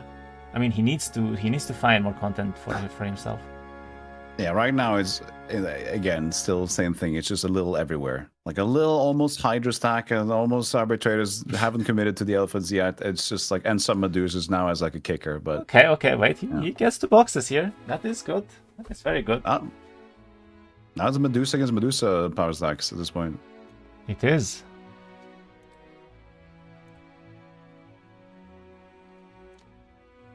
Okay, on the side of Skayne, he actually chooses not to go for the main town here. Instead, he picks the choice to stay next to this side town, and he just farms around it consistently, which is interesting. He does have more Medusas right now, and probably better stats, I would say, as well. Well, if the boxes keep giving, then stay in the boxes, I guess. I mean, so this is a new question, but could they theoretically go to the other player's side and force an earlier fight, or is there a possibility, no possibility of map interaction? They cannot go to the other side because it's impossible due to zone restrictions. So normally you'd have to go to a side. You can only go to a side where you can break the guard towards it, but since in these tournament type of games there is no guard towards that zone and it's only mountains, therefore you cannot fly or dimension door over it. Yeah, but in regular Jeebus Outcast, that would be possible, right? Regular one, yes. That one is fully open. So as long as you kill the guard to a zone, you can go towards your opponent as well and try to force that fight earlier. Exactly. Same with Exodus, is also just like a restricted side. Yes, all the tournament style templates are basically going to be restricted for this, like let's say forcing early in final fights there. It's the Helltide is the last one, right? Which is yes, Helltide has a very specific mechanic, which is an arena in the middle of both opponents, and when you hit that objective, you start the timer. So you can choose to start this timer any time in the game, as long as you have access to that objective, basically. Yeah, wasn't that the similar thing that was in Heroes 3, where you was capturing the middle town within a specific time, but also if you got there earlier, then like another timer began, or am I incorrect? I don't think we had that mechanic, no. No, but there was at least like capture the town within this. Oh yeah, there was like a win con for the PvE maps, I would say, which had like, if you don't capture this town until, let's say, month 2, month 3 or something, the game is automatically defeated, basically. Yeah. And is there a template like that in Olden Era yet? I don't believe so, but I don't know all the templates either, so. At least not in the current matchmaking ones. Yeah, that's also a pretty cool thing, like how many templates there are. Like that's fascinating, because in a lot of like other games, like RTS games, there's so many maps coming in, and that so the kind of like the whole mechanics of the game remains the same, but bringing in new maps all the time kind of forces new metas and like makes people rethink what build could potentially be better in this set. So it's really fun to see new templates being added and like rotated in. I mean, I know for a fact that the devs want to keep this as fresh as possible, and they don't want this like matchmaking style to go very stale, where people just figured out the meta. There's nothing new in every game, right? So I definitely think it's a very good idea to rotate the maps to try and come up with something new. This will be quite nice. Yeah, it's pretty fun. So we see a lot of artifacts and some boxes picked up by Ordulops here. So he did find content. I mean, both of them are finding quite a lot of content right now. There is only 2 days until battle, though, so who will win? This is going to be close again, I think. Yeah. Meanwhile, Skayne has a fairly tougher choice in terms of what to throw away right now. Wait, no, he has 2 Medusa stacks, actually. It should be fine. He does go for the Black Dragon, so he wants magic immunity. That is very interesting. Huh.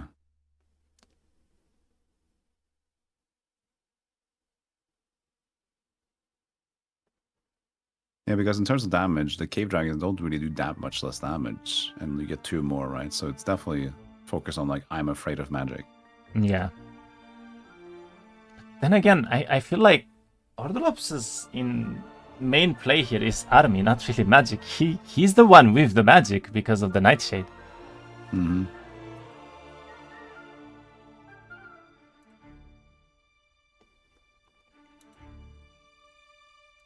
I would still like Ordulops to go for a double build or a triple build for the elephants, though I think he's keeping it right now, and maybe he's trying to simply win out on the second fight, and he's gonna go all in, but this is a very risky play from him, I would say. Yeah, chat says that might be because of initiative alone, that he wants the extra speed on the dragon to start. Yeah, exactly.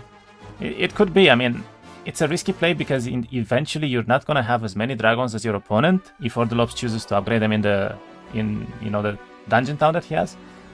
But at the same time, it might secure this second final fight because of that early initiative that you have, even though you have less dragons overall.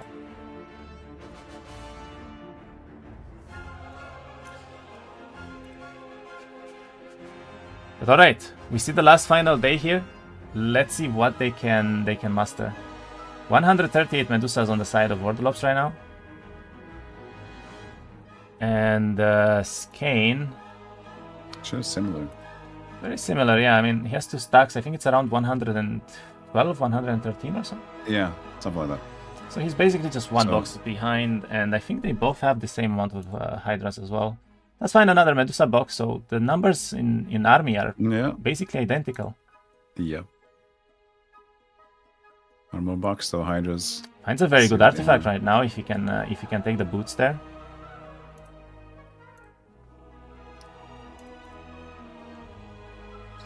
And let's see, what will Ordulops choose? He went for Expert Primal Magic, which is actually quite interesting. Does find another Medusa box, so it's looking very strong right now as well, I would say. Another Hydra box. I mean, okay, the army is getting better for Ordulops, I would say. Does have 2 second wins still. There is Legion boots even. But no more elephants. But no elephants. He doesn't even pick them. No, I mean, at this point, I think it's pretty clear that he doesn't want the elephants. Yeah. He just did not want the elephants. It's okay. They served their purpose. 15 dragons, though, compared to just 3 black dragons from the side of Skayne. It's starting to look more Ordulops focused at this point.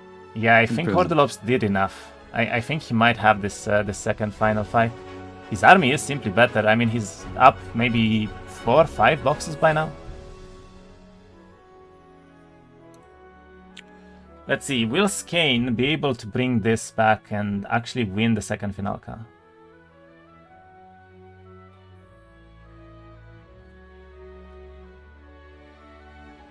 And there's the fight. No, not yet. Okay. Not yet. I was I was excited. I think he's doing another box fight, which could be dragons here, actually. Oh, another box. Okay, let's see. Even more. Might need it.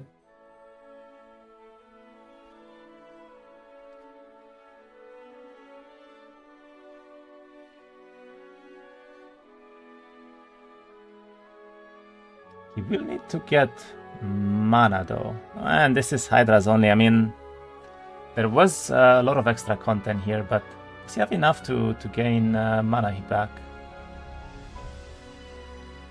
He picks scouting. Oh wait, no, he actually chose to not level up into anything because he has bad rolls there. He needs to be very careful to not run out of time right now. Oh yeah, the timer itself. So you chose not to use his level up. Can you still like alter if you get in the second level up? Is that it, or? No. I mean, basically he needs to pick something here, and he just doesn't know which one. Oh, he's just waiting. Okay. Yeah, he went for the avatar eventually. That's fine. Battlecraft gets advanced battlecraft at least. Okay. I mean, he's pretty strong though. Let's see. This will come down a lot to the amount of spells that they can cast, I guess, in the end. 25 spell power as well. Decent, not insane, but... Okay, let's see. It's second final fight right now.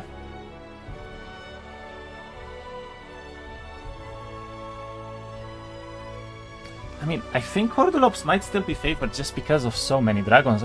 These dragons will be incredibly dangerous here. I mean, they connect with anything and it just dies.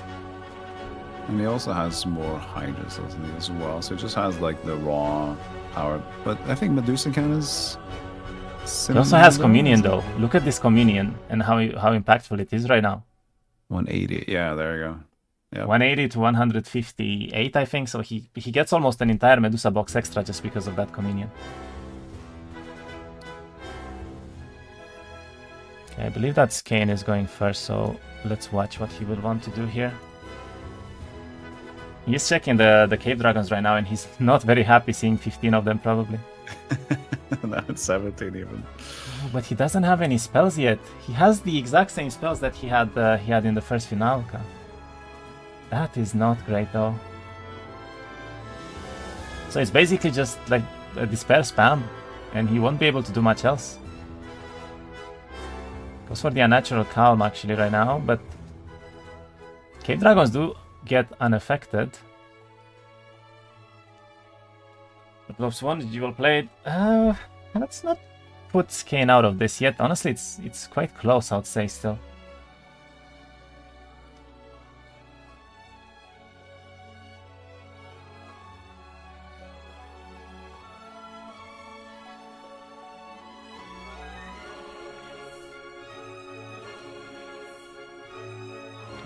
Does go for the early start on the Medusa, so he's trying to shoot with the Medusas right now, but there is a Bless, and I don't know what the first cast was. I think he casted something on the Medusas himself. Wait, was that an Inner Light? Oh yeah, no wait, that was an early start as well, I guess. Ooh, that is a big hit. Yeah, the Medusa took care of those early start Medusas. Yeah. Just like that, Skayne's side is looking pretty pale. It's looking rough all of a sudden now, indeed.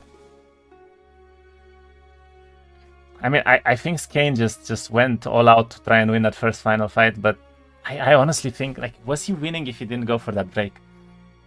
His game would have looked a lot different here if he didn't go for that break, I think. Sure, but he already felt like so... I mean, the start was so stuck in its own little corners. So I guess he just felt like he needed to move, and he needed to move soon, because it was like he was getting so tired of being in this small zone. Like, I gotta break now, and he was already a day behind the standard, so forced him forward. He did force his hand, yeah. I mean, I guess this was just a really great play from Ordulops, right? Like, we saw that 1-1-6 break from him. He pushed as fast as he could. He tried his best to try and get that early win, and he did. It worked out for him. It worked out for him very well, I would say. Yeah, 17 dragons saying hello. They are saying hello, but it's not looking great for Skayne here. He needed to win this, and I think we will be going to game 2 very soon.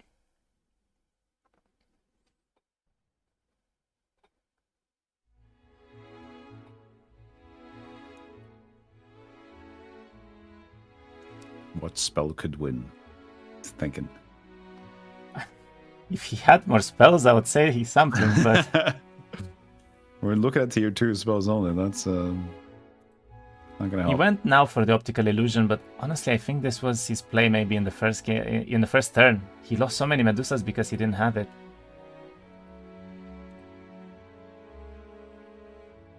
Yeah, we see a Circle of Winter here as well. We see the dragons connecting, and I mean, at this point, there is almost nothing left. So, not a very close final fight. Second one here. Yeah, Ordulops is taking this, I think, pretty easily. Medusa's taking the turn, so...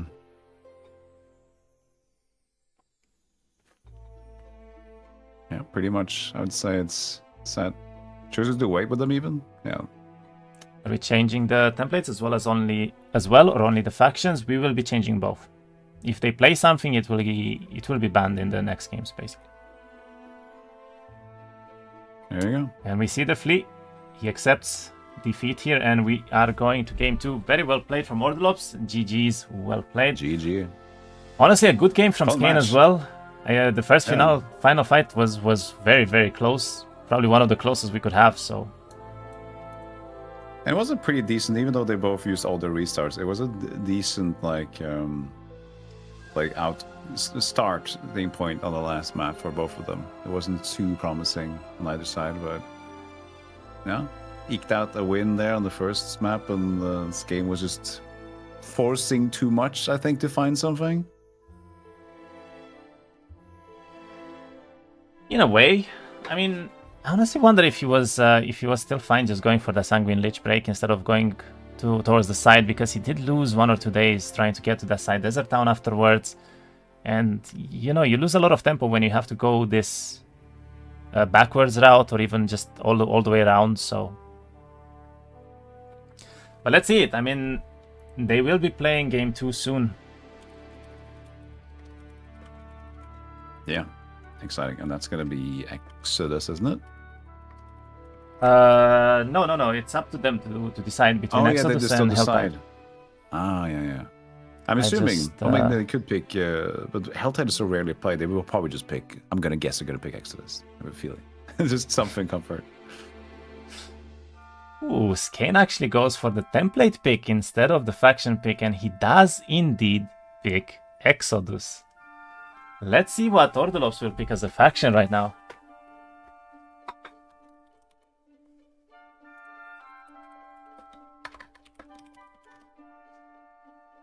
How long is the break, and will they have new resets?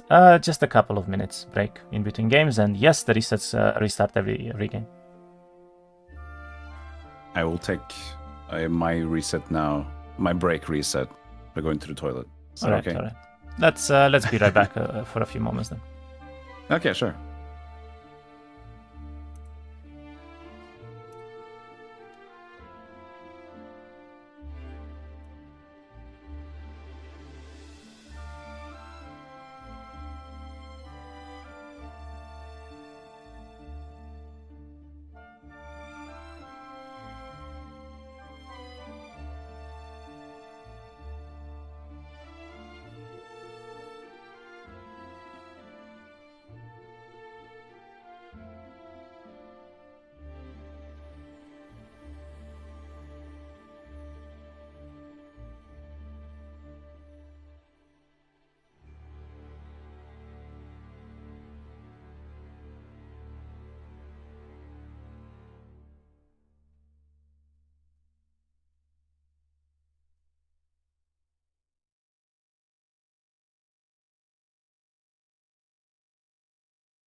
Alright, and we are back.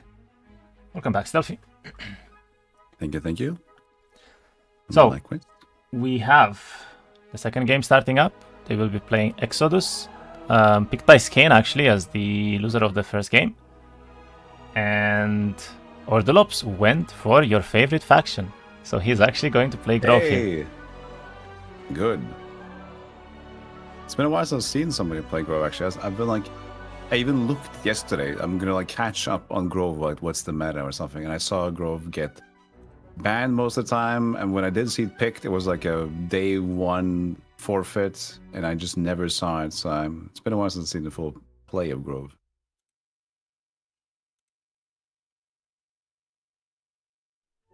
Yeah, we'll see what the players are going for. I'm not sure what... I think Skayne... He basically hosted the game, but he's hosting in pick and ban phase right now, so we cannot see the factions and the heroes yet. Okay.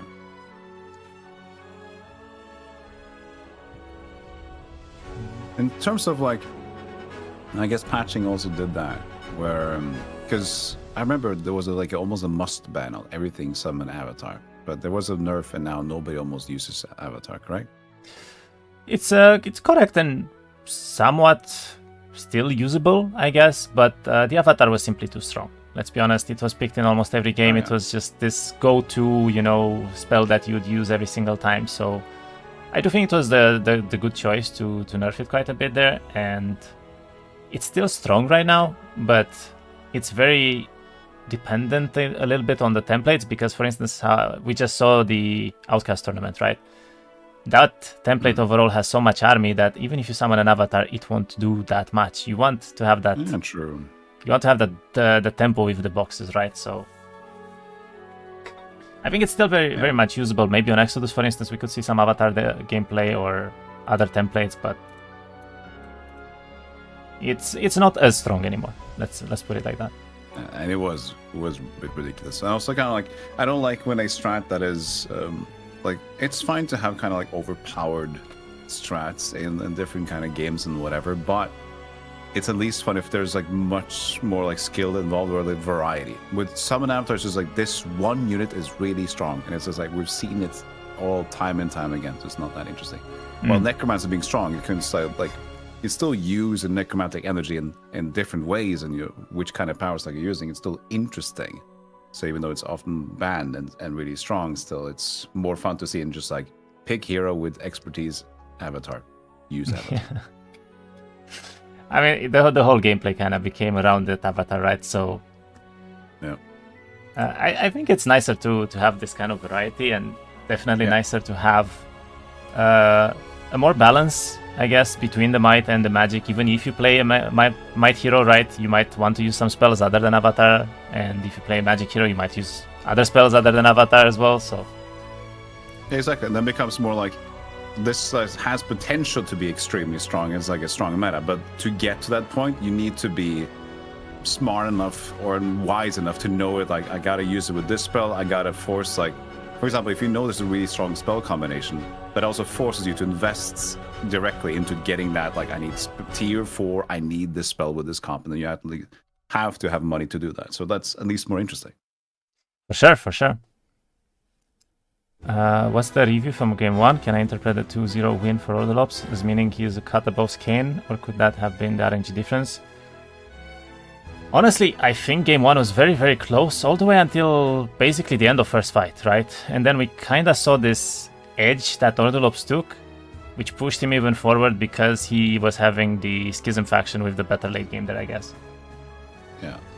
Because there was a point where Order didn't really seem that strong because they were just picking up random units and not really building well. If that could have continued and he didn't really get a lot of Medusas early either, then we could have been. And if Skayne didn't take as many losses with that initial fight, then yeah, could have changed. But okay, so they should be playing Grove versus Hive here, but they were in pick and ban phase and chose to stay. So we will see simply 2 bans coming in for the other factions, I guess, that were just played. And then they are starting game 2 right now. Let's see it. Hive versus Grove. Hive, Skayne, Grove, Ordulops. I think Ordulops is going to go all out here to try and win in 2 fights, honestly, is what I'm calling. Because Grove has this really high potential early on with the Iriads, and they're so tanky, and I'm expecting to see Ordulops just going for like a full heroic strike gamble with Iriads and spells or so. That's my prediction. We'll see what's the hero here. Let's see the more resets. Yeah, there will be some resets probably right now.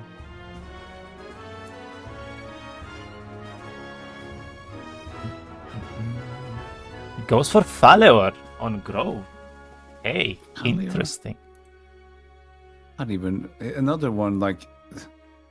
And I don't never ever see what's his thing. He's got the spell specialty. What is that? Fireball specialist. So his fireballs are bigger and they do a lot more damage as well. And on this side of Skayne, we see Curson here.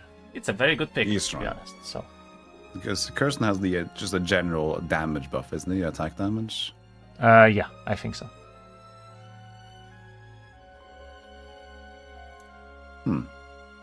Fireball. See, that's I think another one of those like specialist picks. You know, he knows something. He knows something. I mean, it's my favorite pick for all intents and purposes here. It's also my favorite pick for Exodus to go for Faleor. It's so strong early on. To have that big fireball where you can just do almost any fights from day 2 or day 3, that it's really good. It's really good. Or is he a might hero? So is he a chance saying that he might be a might hero, but he starts with fireball? Yes, Faleor is indeed a might hero. So there will be no potential for Thaumaturgy for either of these players right now because they are both picking might heroes.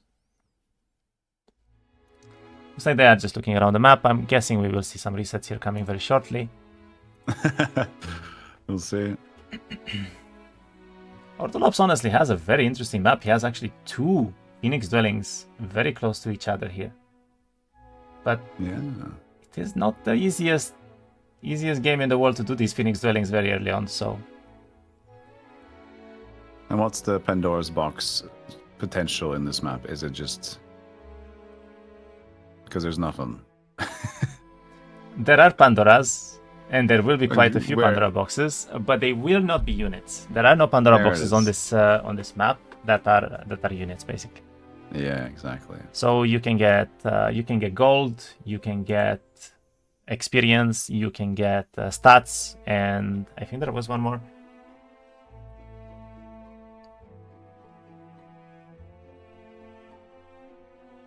Right now, they're both just waiting, looking around, I guess.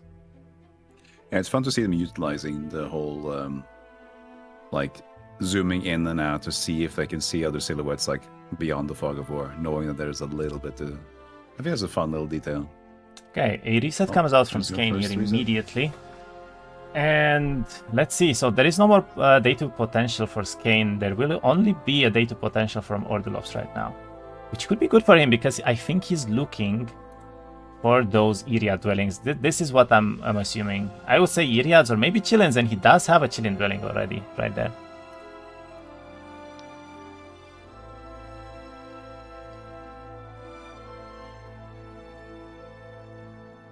Ooh, very, very important artifact to find right now for him. I wonder if you want to pick this up right now on the archers, on the skeleton archers, because that is a lot of mana. And mana on Faleor is important as you want to use Fireball as much as possible, so... Yeah, at least considering, like, if he's actually is Might Hero, then, you know, you need that extra mana. Exactly, yeah. Doesn't really see anything here, so I'm guessing this will be a reset from Ordulops pretty quickly into the game. I mean, he only sees one Hoplite dwelling, and I guess he sees one Chillin dwelling as well on the second town, but... That is that would be a rough biome for him, for sure.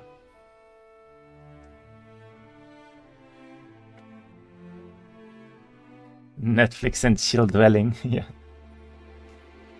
Big chillin.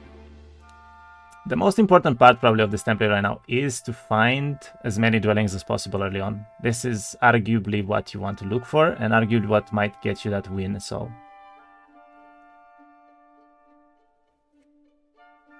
Chileans, Quillins don't know Polish, so where's the start with Q as voice as CH? Well, I was actually calling them Killins for the better part of the first 3 months or so, until I was told that it's like a Chinese version of the name, so it's like CH. Yeah, it's interesting because I think like the mythological animal is Kirin, I think, isn't it? But is Kirin also just said Chirin? Is that the correct word? Because it's Kirin. I think that's the... I really wish I knew, original. Stealthy. I really wish I knew, but... I'll Google. Alex is not Polish though? Yeah. Kirin is Japanese? I think so. Yeah, if Kirin's Japanese, it's not Chi at least. So Kirin. if it's based on Kirin, then it will be K, if it's Japanese. But if it's Kirin Ichiban, but that's still like that's the bear, but still it's the same mythological origin of the word. Curious right now. I think Ordulops is trying to force a reset out of Skayne because he went into the fight and he's waiting the timer out. Skayne did end his turn. And okay, no, we see the reset now coming in. I think it was a reset from Ordulops. So they both have 1 reset left, which means no more potential for games here. For a day 2 reset, I mean.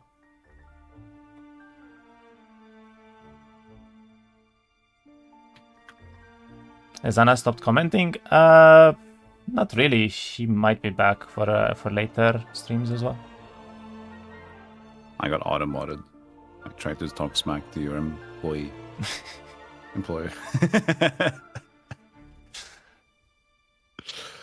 But yeah, it was apparently there is both. There's a Chinese Chilin and there's a Japanese Kirin, and they're just kind of the same origins. All right.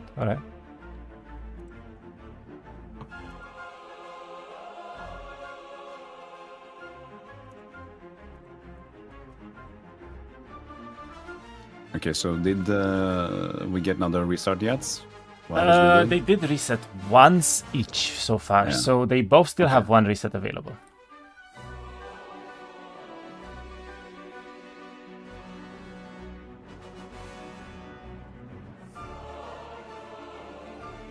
What was the...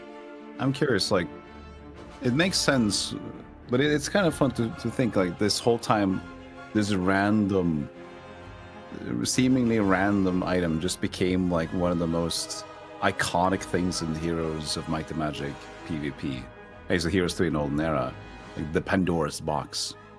It was just like a modified item from Heroes 3 that was like, I remember like in the campaigns you can pick up a Pandora's box, but it could even be, back then it could even be like an ambush if you pick up Pandora's Yeah, box. it was some sort of like a troll box, right? And yeah, it could be good, but it's just like in the origins of a Pandora's box, you have no idea what's going to happen if you open Pandora's box. I think what happened is that there was this shift quite a few years by now when this like one hero gaming started in Heroes 3, and basically a lot of the templates just started being very Pandora box reliant. Therefore, people always consider their tempo based on these boxes, and you didn't really want to have these like, let's call them troll Pandora boxes where you'd go in and it would be, you know, level 5 spells but you didn't have wisdom even, or it would be like you find nothing in the box, right?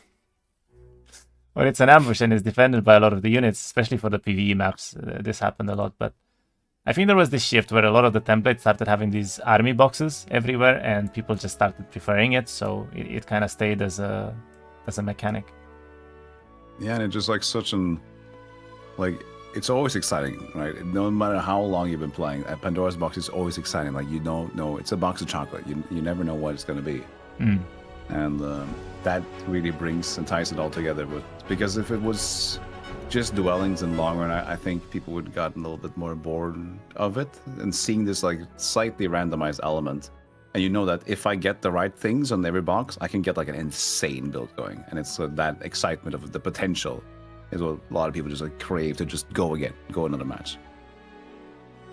We see a Marez altar being done right now by Skayne, and Ordulops already ended his turn, which means that he actually wants to play this map. So it's up to Skayne to reset right now if he wants to. It looks like he has a decent army, And if he's doing a Marea, he probably wants to play this overall. Yes, it seems like he's committing. Let's get expert combat already into the game, which is very interesting.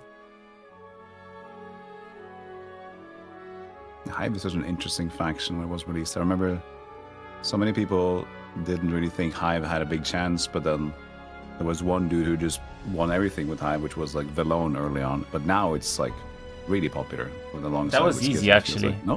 Velone wasn't a big easy. fan of Hive. It was easy. That only played Hive only until he reached, I think, 3,000 or like 3,500 rating. Yeah, no, that was a very, very crazy performance. Yeah, because that was the thing. It was people were saying like, nah, this is not as good, and then suddenly, like, you know what? Actually, it is pretty good. Are there also plans to make a tournament that is just arena mode, or is there no Procena for this, or to random, like a best of 9 arena or something? I mean, we can consider it, but not at the moment, I think. Right now we are considering making more tournaments, but mostly towards like the open invitational ones, potentially for one hero, or maybe even later on for Classic. But that will be a while for that to happen still. And okay, I don't think Skayne has a single reset left. I believe he just resetted the last map. Yes, he just reset, so he has no more resets. That it's up to Ordulops to keep or to reset this map right now. Yeah, it's a comfortable position to be in at least. You have 2 tries now, and you want to just. Does have an area dwelling on the road. That's actually really good for him. But I don't think he's happy with just that.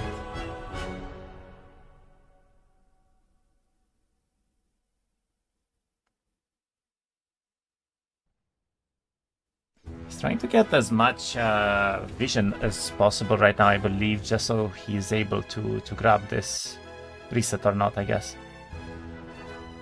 Yeah. Well, Otto did that fight perfectly. That is interesting. Oh wow! No losses.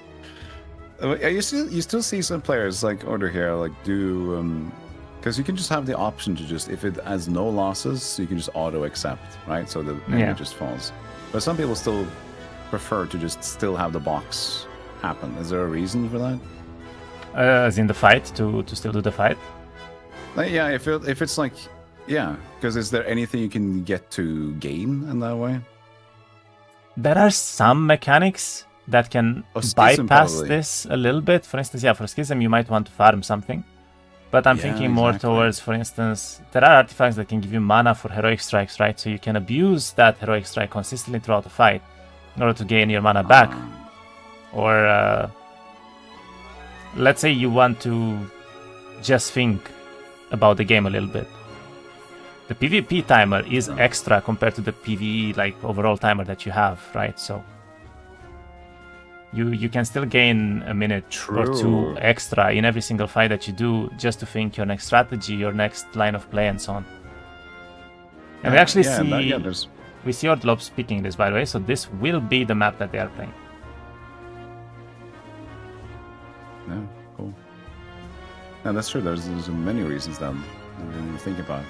Timer is definitely one thing, because even if it's a super easy fight, then you can just spend that extra time to just take some time to think about what the hell's going on. Yeah. There is somewhat of a strategy here as well, because theoretically you can also gain a little bit of timer after every fight, since you gain some extra timer when the fight ends, right? So if you're completely out of timer and you go into a fight, you will gain that little bit extra, which can be very, very reliable as well. Yeah. So Ordulops chose to leave the Iriads behind, and he actually went without them, and he finds a Marea's altar right now. He's still not really taking these level ups on the right timings, which I'm not sure why he's doing this, to be honest. I find it weird that we wouldn't take the Iriad, because like there's clearly room for having a little bit of attack, but apparently nope. I think he's mainly interested in doing these Marea's altars, and you actually don't want a third unit in them, because it's much harder to block that third unit with your 1-stacks. If it's in front here, right, one of them. And by doing this with only 2 units in the back, you can basically just keep blocking the Quattles with just a 1-stack. I see. Okay, yeah. Because of the priority and how it has to get through. Yeah, okay. Exactly. It's just such an interesting, like, learning how to, like just starting to understand PvP and like the how AI works on at least this multiplayer setting, Skayne and is abusing that doing to a max. It's just fairly difficult fight here. He's actually fighting for a iridescent Abbey, but this looks like a big one, and it looks like it was with quite a few losses here, actually. it already has 2 worms though. That is true, yes. Guess he initially built them right away, I would assume. I mean, those are going to be the units that we're going to see for a while, I guess, for Hive. I said this yesterday as well, though. Hive is very strong with their higher tier units because the Hive Queens are really strong, the Worms are really strong, right? This is a faction where you want to keep as many of these low units as possible precisely because of the larvae mechanic, right? So the more units you have in Hive in each battle, the more larvae you will spawn. And even some of these tier 1, tier 2 units can be very relevant in that case. Yeah. Is it based on overall HP, isn't it? It's not based on overall units, like number. The HP of the units, I think. So yeah, so it's like the technically the more you have, the HP. better, right? But it's like the overall HP will summon a percentage of larvae, basically. Yeah, that's why sometimes even though I didn't know what to do with the Scorpions a lot of the time, I just figured they have 40 HP or whatever, so I was like, they're going to help my beetles grow. More PvE content, you mean, right? There will be a lot of PvE content coming as well, don't worry. And we mentioned this before as well, by the way, the fact that we have tournaments and this, I guess, PvP focus on the tournaments themselves is completely unrelated pretty much to what the dev team is doing, because they are not involved in organizing these tournaments. It's me and the other community managers that are doing this, like organizing and hosting and everything. So rest assured, there is no real impact to the PvE progression of the game at all. It was good to see the new website that was created, the townportal.gg. I don't know if you want to showcase it out, but that seems to be like the new intended hub for tournaments on the Olden Era in general, isn't it? I don't think so. No, we have an official tournament page right now for this cup at least. Oh yeah, I mean, okay, the cup was also listed there. It seems pretty well done at least. I don't know if it was official, but it definitely was nice. There's even guides to be posted there, so looks like a good area. There will be a lot of player-made, I guess, content for these kind of things. So it's always nice to see. It could be unofficial.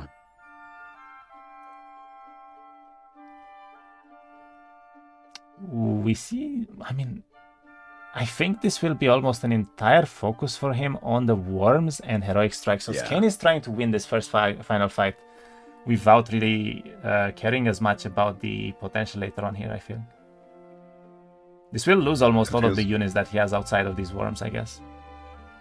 But that's what I tend to see, like, most of the time when you watch Hive, is that at some point you choose to just stick with the Worms, because since the Worms have the ability to, like, go on to a corpse to get their stack back and kind of reset their health, then you can, as long as you don't bring with you the lower tier units, you can still save them and stack them for later, instead of just like losing them willy-nilly here and there.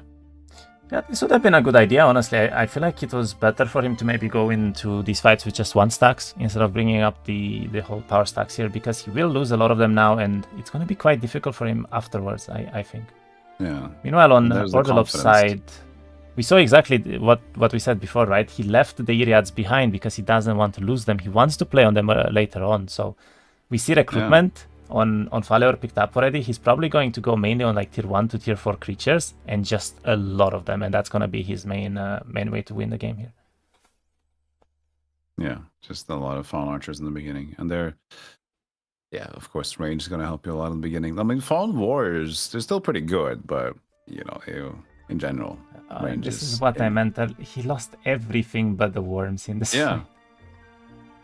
That's the thing. It's like, I feel like you just kind of have to commit to, it's not like a confidence thing. You just believe in the Worms and let the rest just hang out. But he needs to find a dwelling or something here. I don't know if I'll believe in these Worms for that long.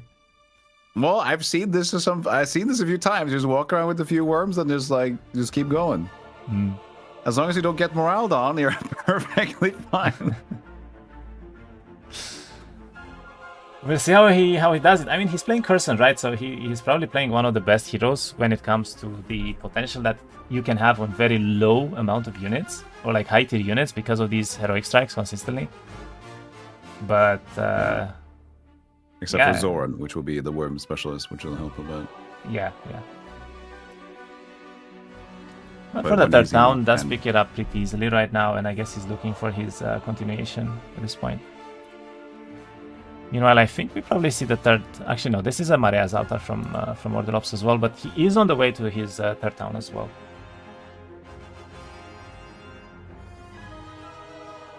Let's lose a couple of ones there. -4, that's a bit painful. I think he could have done that without the loss. He does go for combat as well, which is quite interesting, because now we have a combat versus combat fight, basically.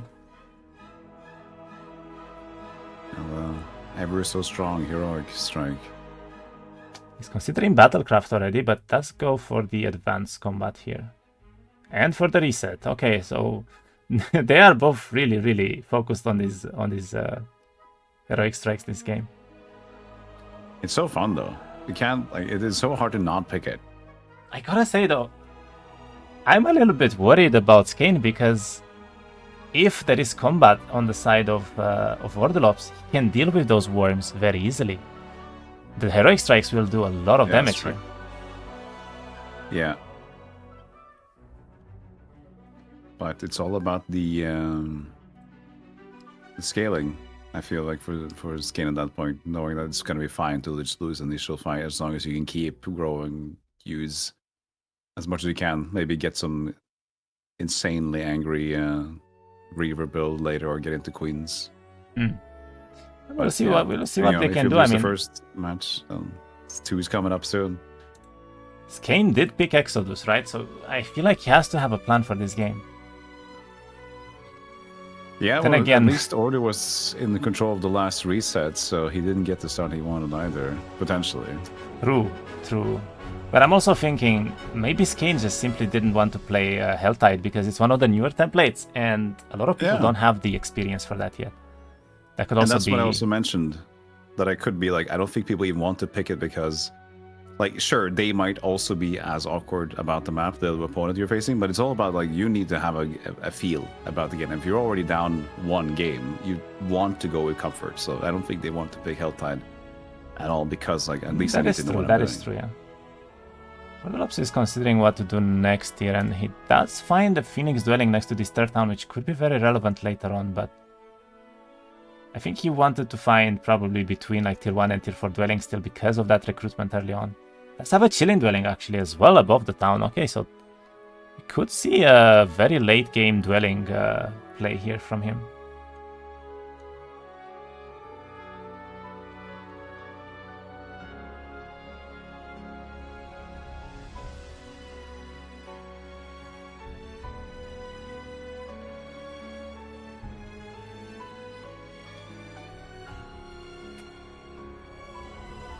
I gotta say though, do we see anything on the Skayne side of the biome here?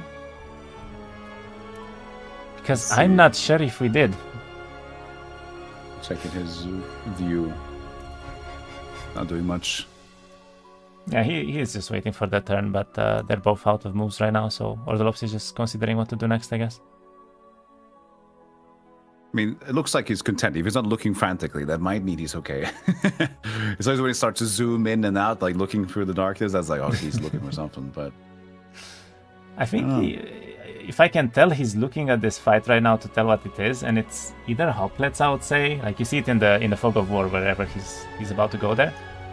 Yeah, I would say it's something with wings, maybe hoplets or like the stingers from Hive. Yeah, the wings look hoplety.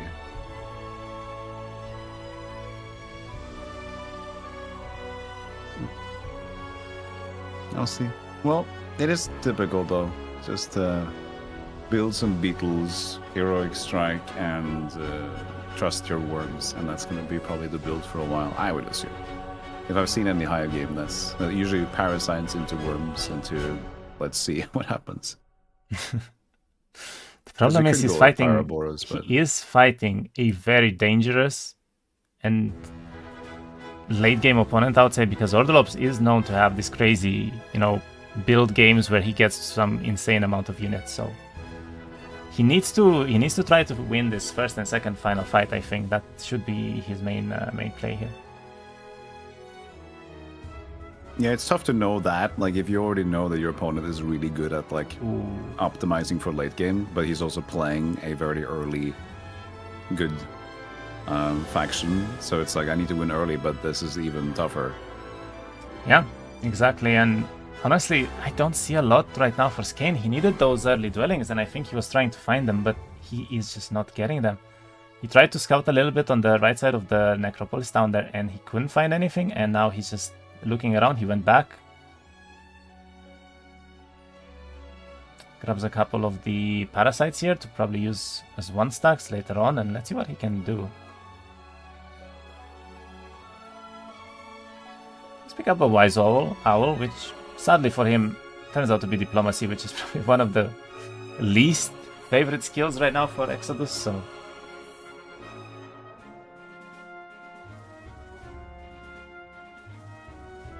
I just realized that he's playing with the tan color as well. I guess they went for specific colors here.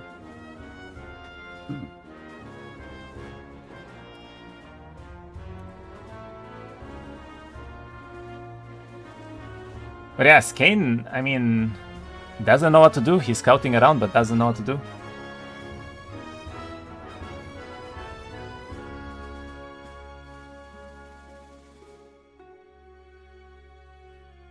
It's Grow that was on screen. Yeah, sorry.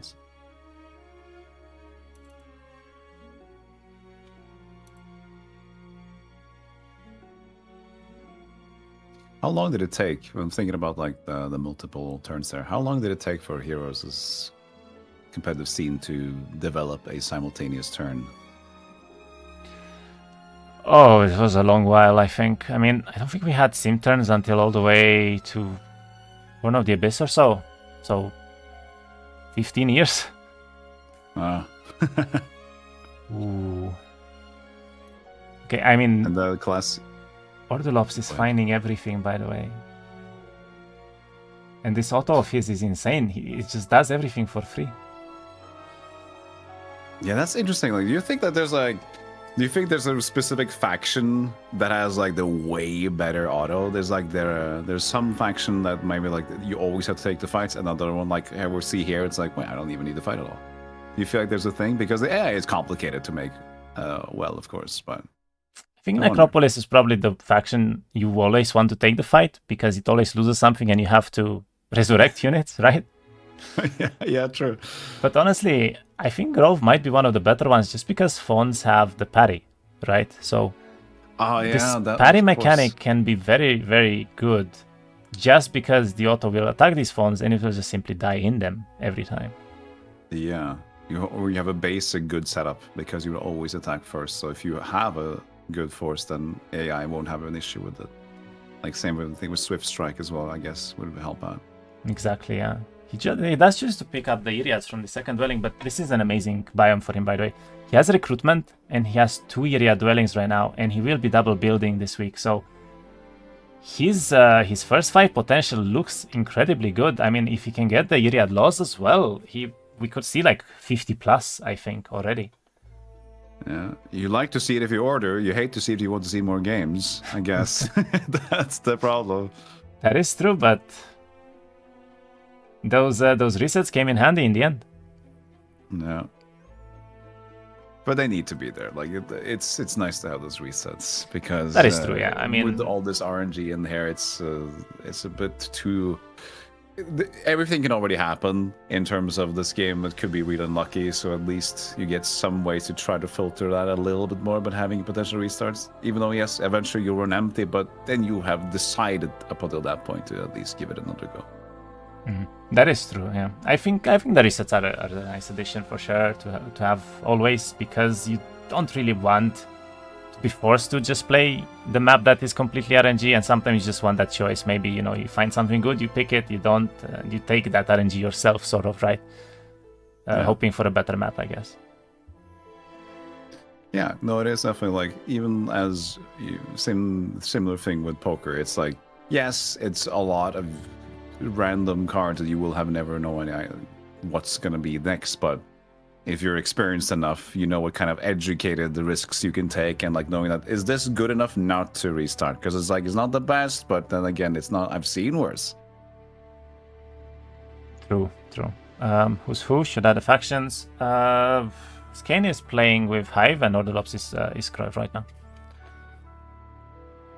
Can we see Skayne going for the break towards his 4th town? Actually, that's a very dangerous fight, I gotta say. I'm not sure how fine he is here. The worms. Believe in the worms. I believe in the worms, but I believe in the dogs as well, I gotta say, man. I'm not sure how much I believe in the worms here. That's got a really nice explosion. That's gonna be very helpful actually for him. Yeah, he has to remember that the dogs are man's best friend, not the worm's best friend. That's a lot of dogs, though. He did kite very well so far, and I think he will be able to get the larvae in the back there as well. And that's a setup, right? Spread them out so you can have some time to move around the worms to get them reset, and then have the summon beetles every now and then to just take some stacks away to make them not too dangerous, and hope for no sudden extra move and damage potential for the dogs. I mean, he is healing them to full, which I think he's fine. I think he'll be okay here. But yeah, if you had no idea what you were doing with Hive at this point, there would be no chance. That's way too many units, of course. But worms are worms. They reset their HP when they go up on the corpse. Really helps. Okay, gets the reset again, and now I guess we're just gonna see just a full combat fight here. So it needs to happen for Skayne before fight 1, so he still has a chance. To find some dwellings and a miracle, I guess, at this point. Yeah, in order to find a mistake. I mean, Ordulops has a great biome, right? He kept it for a reason. And right now, Skayne is not really finding much, I gotta say. I mean, he's gonna have this 4th town, and he will double build the worms as well. So he's gonna have a decent power stack on the next week, but it's still looking rather rough for him. That's the thing, like you mentioned earlier, with the heroic strike from Ordu already. Like, in terms of the fight they're gonna have against each other, that's gonna be a problem. Like, I think that Skayne is going to have a decent enough time creeping and going around, like using the worms and building them up, sure. But he needs to win these fights to be able to hold on long enough. Exactly, yeah. But as I said, I think the Iriads will just be so incredibly good for Ordulops here, because they allow you to have that really scaling fight when you can just heroic strike, wait another turn, heroic strike, right? They can awaken, that gives even more HP to them. And they're just so tanky. Oh, yeah. They don't die. True. I guess that is the thing. I didn't really think about that being as powerful as it is, but I guess Iriad's Awaken ability is, if you want to just stay as long as possible, that is going to be really powerful when you have a big stack of them. Yeah. Oh, I got a bird. Iridia is the tankiest unit in the game. I mean, out of the tier 3 units for sure. I think they're even tankier than most tier 4s and tier 5s. So, at least with the Awakening done for them. They're the tanky boys. What can we say? Yeah, because Scorpions are tier 4 for Hive, isn't them? Yeah. Scorpions are tier 4. Well, they just seem so much slower. I think they're weaker actually in HP still than the Awakened Iriads. Maybe.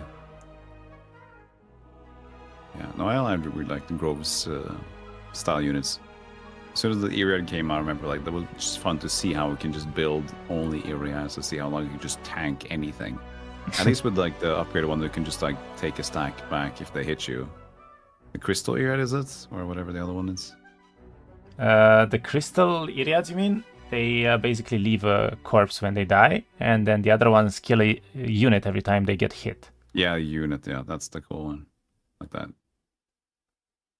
And all right, we see Ordulops also going for this this third town right now, so we could actually see him try to triple build Iriads if he does make it with 2 dwellings and the laws. This could be a really solid power stack from him. Meanwhile, for Skayne, I guess he is fighting. I think this is the town guard here. So he already reached the town. Looks rather easy, to be honest. Should be able to do this fight without any problems. Yep, I would think so.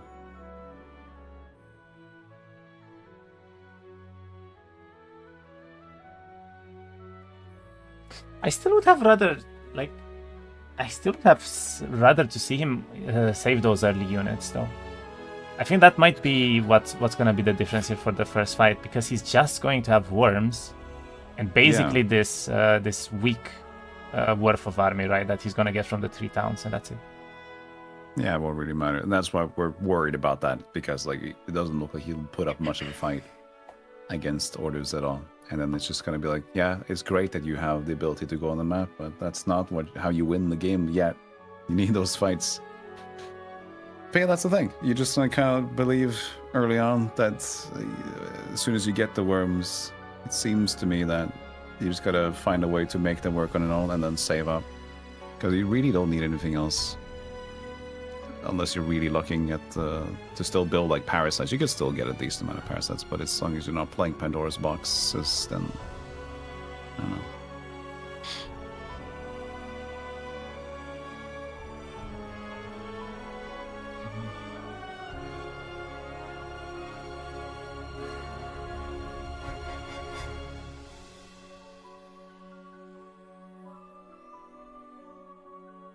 Switch to order side. No, he's falling asleep on Skayne. I did switch, yeah. Thank you. Also, I turned you up a little bit higher because someone told me that you were sounding really low. Skayne might have a better chance late game due to his skill mastery. He looks a bit more PvP oriented. It depends. I mean, Curson is the slightly better hero for the late game, yes, but he needs to get there. That's the whole problem that he might have. It's not going to be easy for him to get to the third fight, right? That's when Hive shines the most, because you get a really high amount of units, plus you have the larvae, and he would have the better hero. But Ordulops, as I said, he's probably going to all in, trying to get this this win. You haven't changed the template in the HUD, right? I will do that, thank you.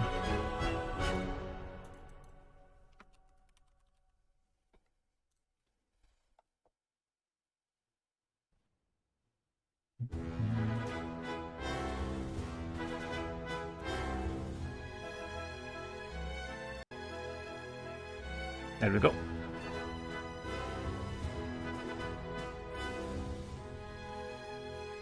Ordulops is doing a lot of fights right now in the same turn. Probably trying to reach as far as he can towards this town. Yeah, seems confident. It's not like super many units, but it's working out for him.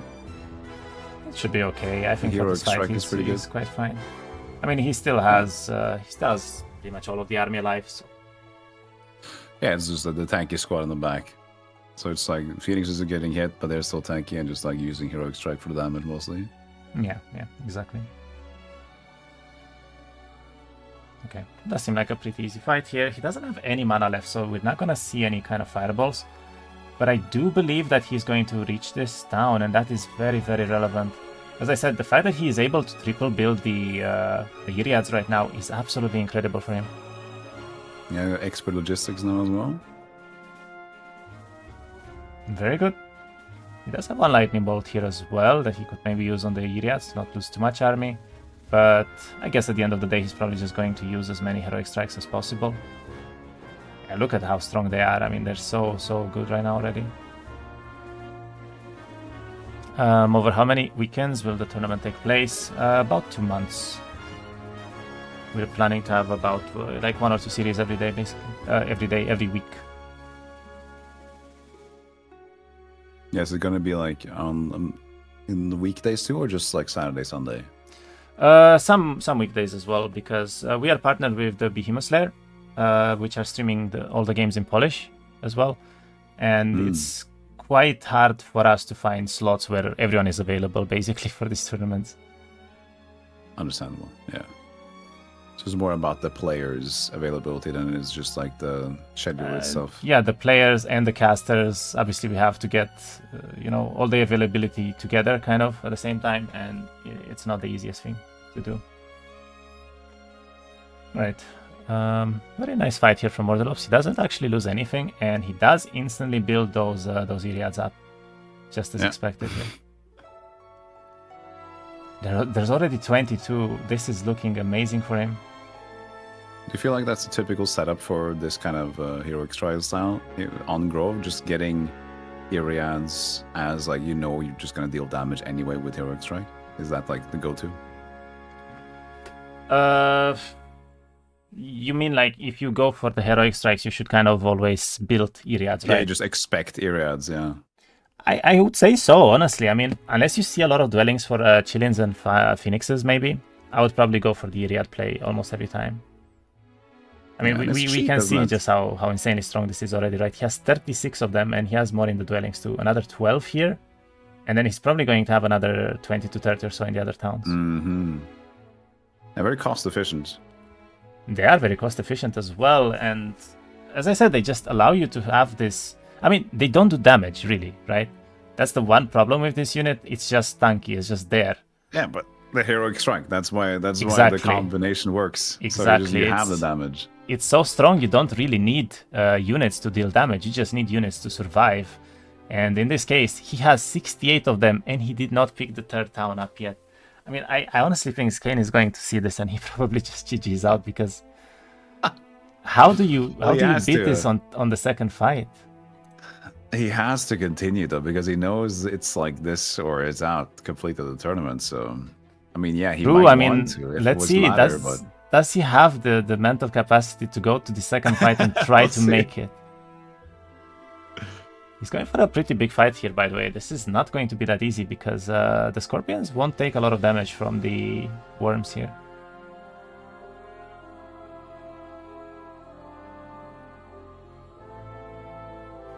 They deal the same amount of damage as Schism Tier 3 with Infinite Retaliation after Awakening. I mean, they are good units, that's for sure.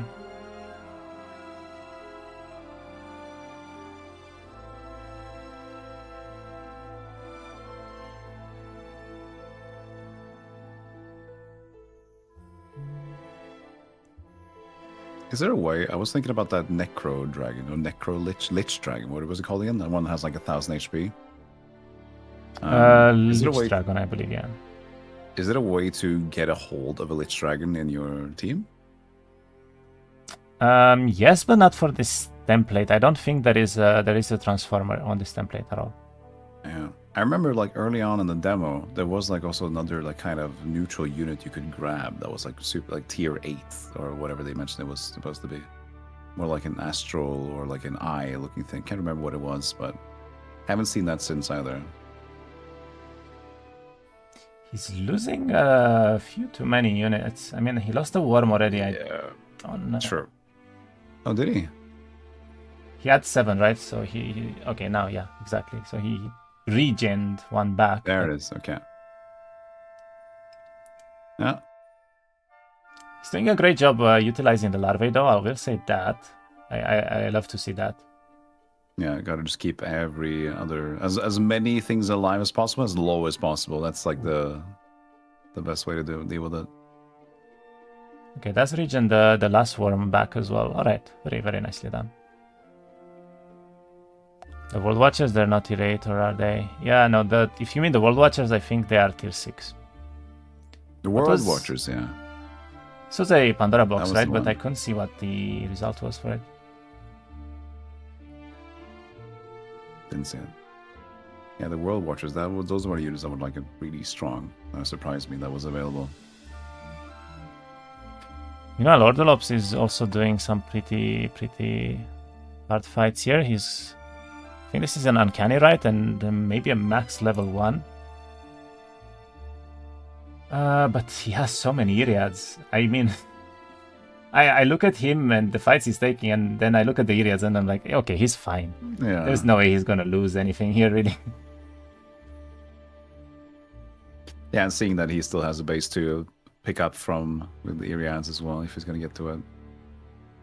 Ooh, he also has Chain Lightning. I don't know where he managed to pick that up from, but this is going to be very, very, very impactful for the fight because he can kill almost all of the worms in one fight. In one turn, sorry, with just Chain Lightning plus a Heroic Strike reset. Huh. Yeah, because the reset of Heroic Strike is on kill, right? On stack kill. Or... Yeah. Yeah. We also see very dangerous fight from Skayne here. I think this was for the Scales of War, and these are Infernal Hydras, which means quite stronger than the normal ones. They have a lot of HP. Let's see if he manages to do this one properly. He did pick up 2 more worms, so I think he will be quite okay, to be honest. Yeah, beetles do work. Come on, beetles. They killed one It's immediately. so fun to... Then. Such a different way to play the different factions. It's a pretty fun... Like, you definitely find a favorite, I feel, when you play this game for a while. Even PvE or PvP. You just realize that there's so many, like, unique... Like, this way of fighting. Like, this is very typical for Hive. And just fighting with, like, a single, like, a few worms and just maximizing getting the stacks back. So this... positioning and where the enemies end up dying and whatever you can kite is so important. And with the beetles as well as aggro, it's such a unique mechanic to play. I mean, this style of worm gameplay for Hive, I gotta say, it's very creative, and we've just started seeing this really in the past 2-3 weeks, I would say. So it's very interesting to see the players coming up with more and more strategies here in order to kind of play the game. Ooh, that morale is really painful, though. He loses an extra worm here. Yeah. That's what I meant. You're good on the worms until morale hits, because that ruins everything. But you still get time to build it back, though. As long as he needs to kill the stacks, though. That's the thing. I mean, he needs to go back to the left side, basically. He got a morale. Yeah, that's really good. And he will be able to grab them on the left side there. Yeah, that morale in return was, I think that was crucial. That's karma, though, you know.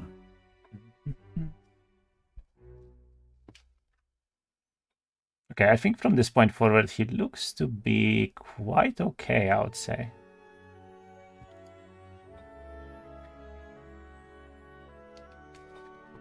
Yep. You're low enough in numbers now, so you should just be fine.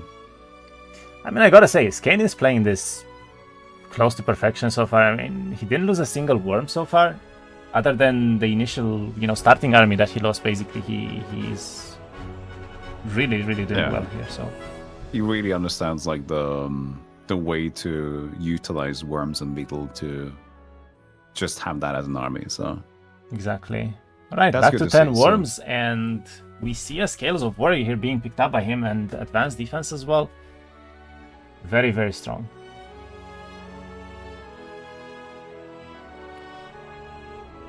$5,000 gold, that will be quite relevant, and yeah, expert defense and even more scales for knowledge right now. Okay, interesting. Knowledge? Why would you? Oh, because of the fireball? No, but chain like what was that? Yeah, honestly, I think he just has so little mana that he wants to use second wind twice per turn, and he wasn't able to do it maybe more than once per. Oh, for the global, yeah, okay. Yeah, for the global spells. He does find a dwelling here, but I guess he will skip it, trying to go back into town and maybe regen, I would assume. Because he needs to sit on in the town at the end of the next turn in order to have any mana for the final fight, that's coming up.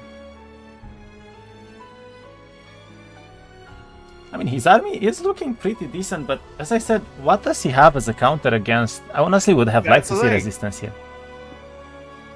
Yeah, he just... Against Ordu, he's just gonna be slapped with that. Well, I mean, yeah, we'll see. Ordulops has like an insane setup for this first fight here. with spells as well. That's the thing. It's not just the heroic strike. True. Not only the heroic strike, but he also has the chain lightning now. That is going to be insanely relevant when it comes to this fight. He just needs a little bit of power, and I'm honestly not sure what this fight was for. It was for a Pandora. Okay, he gets 15k gold, he gets a little bit of stats, and then I guess we're going to see, yeah. So he's gonna build the Mage Guild in the third town, and I'm guessing the reason why he didn't actually upgrade the Iriads yet is because he's going to do so in that third town. And right now he pushed towards his fourth town, and he's probably going to try to build the Iriads here, go to that third biome town, and just upgrade everything and sit the day there for full mana. Get the prep for the first match, first battle. Is this the new Heroes Game World Cup? Well, I wouldn't say a World Cup yet, but definitely an official tournament, yes. Is it just European Cup for now, or? Yeah. It's gonna be obviously pretty difficult for us to find the logistics to organize everywhere, right? Like a regional-based tournament with open tournament and everything. So right now we decided to only do it for Europe.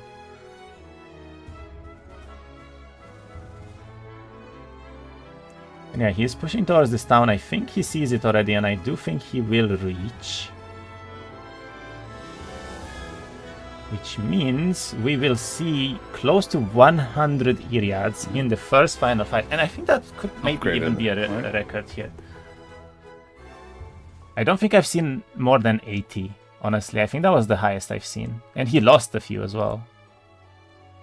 It's gonna be fun to see I want to see like the first seconds of Skayne's mouse movement when they enter the fight. I want to see if there's like a zoom in or like. I still don't know what he's going to do about these Iriads, especially with Chain Lightning and a lot of mana coming from Ordulops here. But he has a strong win potential, honestly, on the second fight. I mean, Ordulops does need to find a way to scale from there, right? Like, these Iriads won't be nearly as good in the second fight as they are in the first fight. At least if the hive can keep growing, yeah, because then you get like the really dangerous amount of high damage units. Exactly.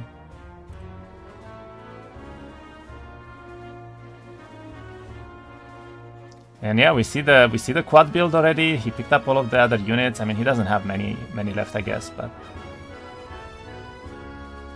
let's see what else he chooses to do. I guess he could try to grab the 3 here for an extra level up. Chooses to only go for some resources. Okay. And then he goes back, and he will go indeed probably towards the fourth town there. No, wait, he went. Okay. Wait, he has a relocation, doesn't he? I do not know. I assume he knows what he's doing. Okay, he has a relocation, right? So he's going to build the upgrade in the main town, I guess. That's what his plan was. He needs to wait. He doesn't have. Oh, he doesn't have alchemical dust. That is a bit of an oversight, not having this upgrade right now. Okay. Well, still though. His spells are crazy. He's even building level 2. He has the level 1 to level 3, I think, too. And let's see it. 10 worms, I believe, versus 80 Iriads. And we're gonna go to Skayne camp to see the movement, of course. Yeah. 82 Iriads on the battlefield. Instantly clicks on them. Yeah, there you go. Exactly. He knew what clicked on them twice, for the record, even. Just to make sure, like, is it really 80? Is there some sort of illusion? No, that's not what it is. 3 that times, is a lot of Iriads. That is a lot of Iriads. Just 4 awaken times the Phoenix, actually. Interesting. Okay, immediately comes with a fireball here. Yep.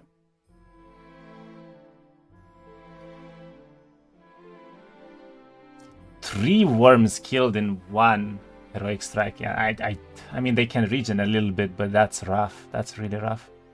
Yeah, but even at this point, the Iriads can actually deal some damage. So They can just walk up and actually be annoying. Exactly.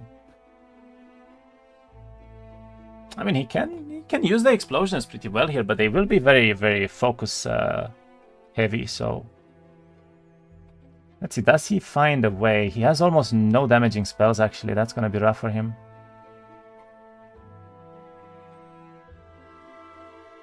And he has no mana either, actually. He didn't stay in a town for the last turn, which means that that 90 mana here that he could have here is quite irrelevant for him.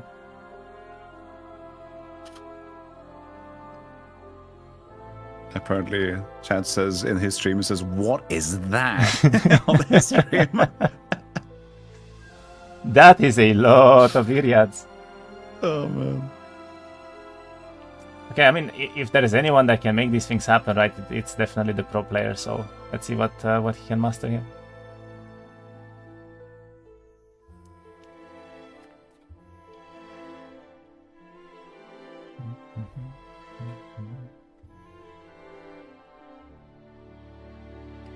Because now it's basically... you will just be able to deal with the worms by just pressing the heroic strike button, even not using another spell, so you can't really do much but walking around with them. Yeah, that's what I was about to say. I think, honestly, he's so strong right now with the spells that he has that he doesn't even need the heroic strike. He can just fireball every turn, or like ice bolt every turn, and that's it. These Iriads are gonna take 15 plus turns from heroic strike to die. You don't need to worry about Chain Lightning hitting your own units either in a PvP format like this, so you can just throw it out.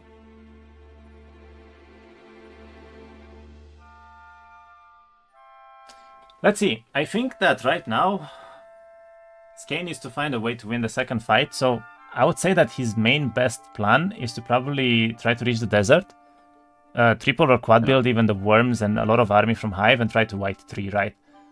I think that's...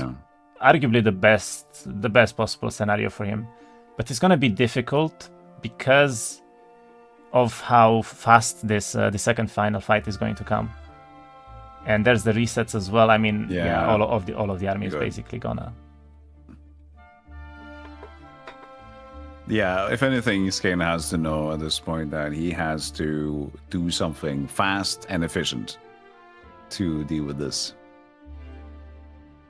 But he'll know that, like, if he can make it happen, he should be favored as the faction, but it will still be a long and arduous journey.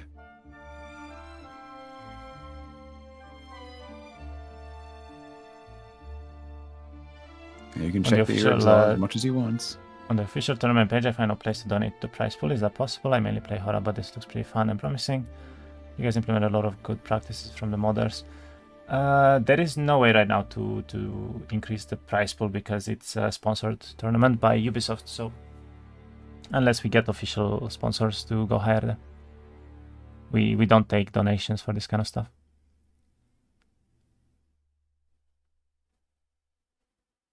For the second battle, is there any specific build spell he can go for the fort to counter these Iriads? Reset again. First to answer Tolkien, yes, these games are available on YouTube, by the way. We have the lives going on YouTube as well, and all of the games are basically saved there.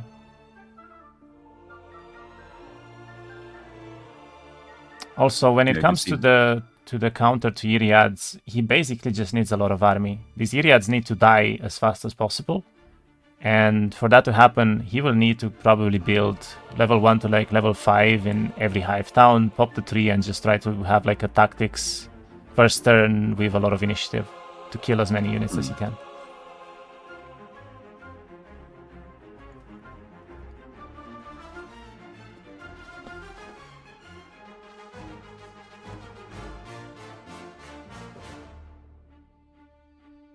Yeah, if you checked the VOD yesterday, you had Anna from Heroes Take Turns on, so that was pretty cool. Getting some more people involved in the casting as well, including myself. So thank you again for having me here. No problem. Thank you for joining. And we see the GG being called for the first fight here from Skayne, so he needs to make something happen now. Yeah. And let's have a lot of army, though. Yeah. He knows. He knows.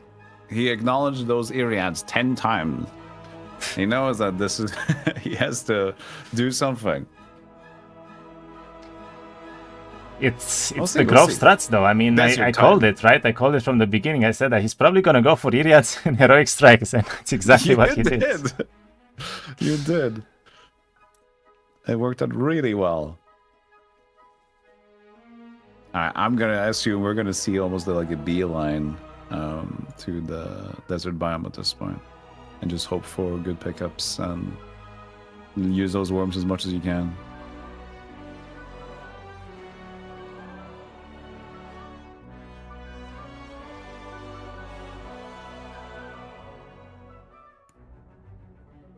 He's a little bit behind in tempo right now because Ordulops does have all of the towns already, actually. So he's maybe like 1 day ahead, I would say, compared to Skayne.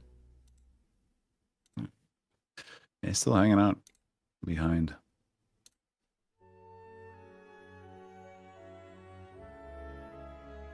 Let's see it. I mean, looks like Ordulops is going to go straight for the desert here, or maybe he's going to try to farm a little bit in the biomes first, but I guess that's up to him to decide right now. I would definitely like to see Ordulops building towards Phoenixes, because he does have a dwelling. He also does have a Chillin dwelling, and the Chillins are needed for the tier 7 in Grove, right? So for the path there. Which means he could benefit from everything at once, and then even if he loses the second fight, he's going to have an absolutely insane late game for that third fight following. This is not the easiest fight for him though right now. And if anything, he knows that he just can't take a risk that will involve a potential loss, because like he knows he has this game like in control. So no mistakes. So just take the slow and steady. Has to be the plan. These heroic strikes are actually so powerful for him as well right now. They're killing 9 Reavers per turn. Yeah, because now it's also 3 potential heroic strikes, right? You have the chance of getting an extra one, and you have the reset on stack kill. Ooh, minus the Firebird, and instantly those Reavers really smack. I think the reset comes from your own stacks as well, so it's only once. I'm not sure if he has both resets, for the record. He might. Oh, yeah, okay.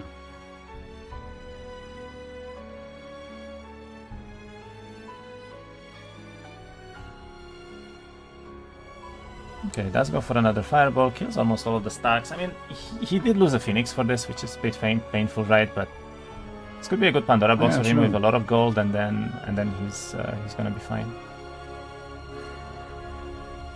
Yeah, if it's still building momentum and Phoenixes for the future, just getting that money, 1 Phoenix versus getting them out earlier, or like getting the dwelling, getting them built in a town, and it's still +1 Phoenix in a way.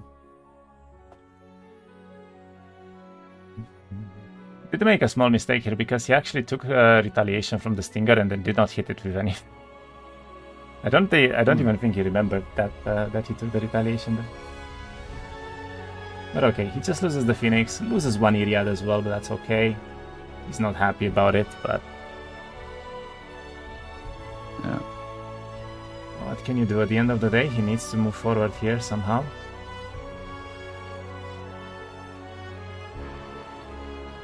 Meanwhile, Skayne, I feel like Skayne is waiting a lot, to be honest, in this game. Did not find that much content to do early on. He doesn't really have dwellings, right? And he doesn't really know what to go for, I guess, in the end. It's not the speed we need to see at this point for him to actually get the momentum to be able to catch up.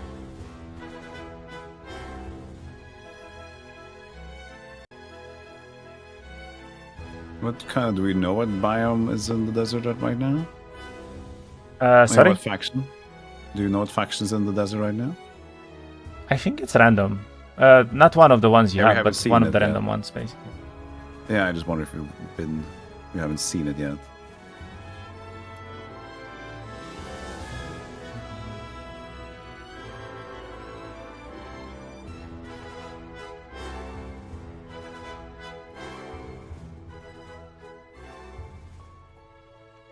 Is the next tournament fight going to be tomorrow, or is there a page where we can find the schedule? I believe the next tournament series will be on Wednesday next week, and then the Sunday after. And we are trying to schedule every game right now, so we will probably post a full schedule soon as well for them. Oh, yeah, will there be later stages? Will it turn up to a best of 5 at some point, or will it be a best of 3 all the way? That is up to us to decide really later on, because I don't think, it would be a bad idea, for instance, to have a best of 5 in the finals. But right now the tournament is mainly format around 3 templates. So we have Exodus, Jibus Outcast tournament, and then Helltide, right? So we would have to add 2 more templates basically to the finals for something like that to happen. But we'll see later. Yeah, we'll see.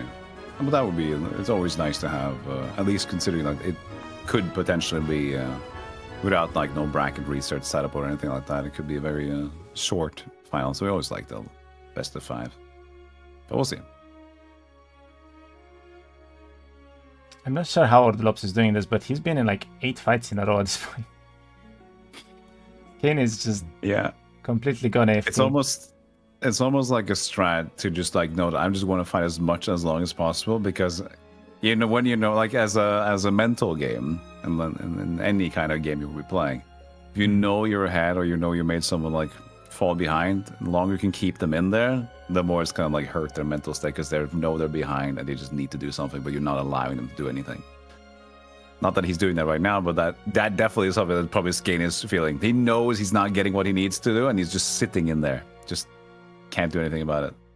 I think Ordulops doesn't really know what to do himself right now, because it kind of looks like he's just running around a little bit aimlessly. He's doing fights backwards toward his main biomes right now. So at this moment, yeah, the Iriads are good, but as I said, they're not that good for fighting, right? They don't do a lot of damage. They're very slow, no initiative, so they're bad at breaking, because like a stronger neutral stack, because then you won't get enough time to even use the heroic strikes to kind of wean out. So. Yeah.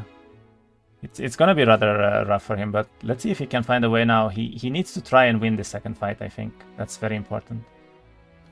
Yeah, I guess if it takes too long to break before he gets the Chillin and the Phoenixes as well, because it's still like 3 days until a new week even happens, then you might see something on Skayne's side, but it doesn't look so promising either. He looks to be fine on doing most of the fights still, but I guess he will not go into desert probably until the end of next week. At least I would assume that's going to be the case. We'll heroic strike again here, and I suppose that's about it now.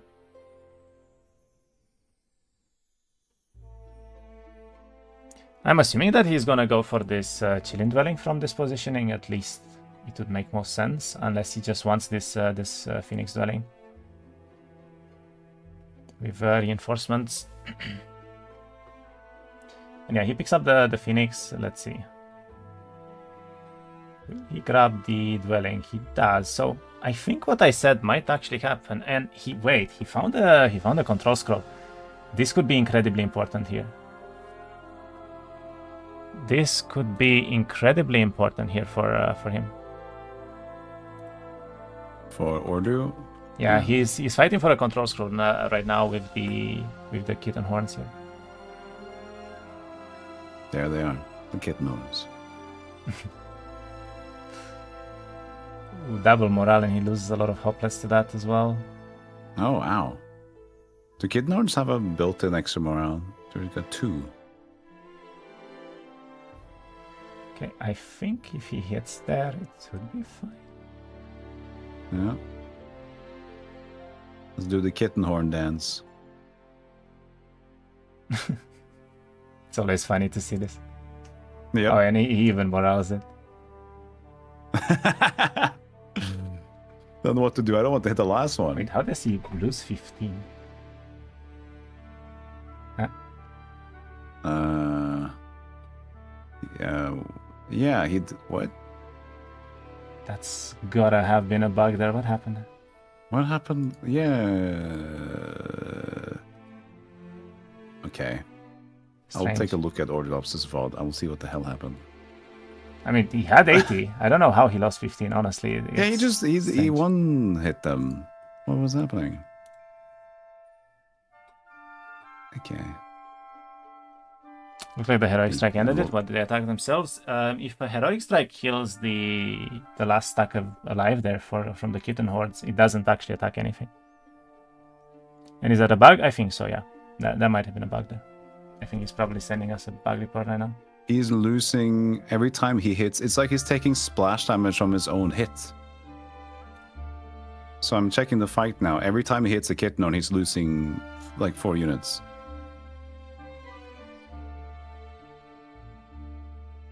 Okay, that's not supposed to happen, I think.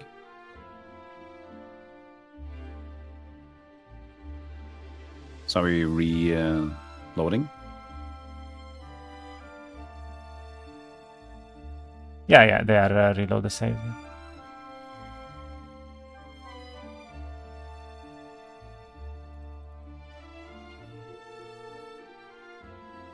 And it had to have been what happened because they're supposed to retaliate or continue attacking, so they attack themselves on all or something. It's okay. I mean, they're playing on custom lobby, so yeah, that's good that we can reload it. It's just figuring out what was actually going wrong there.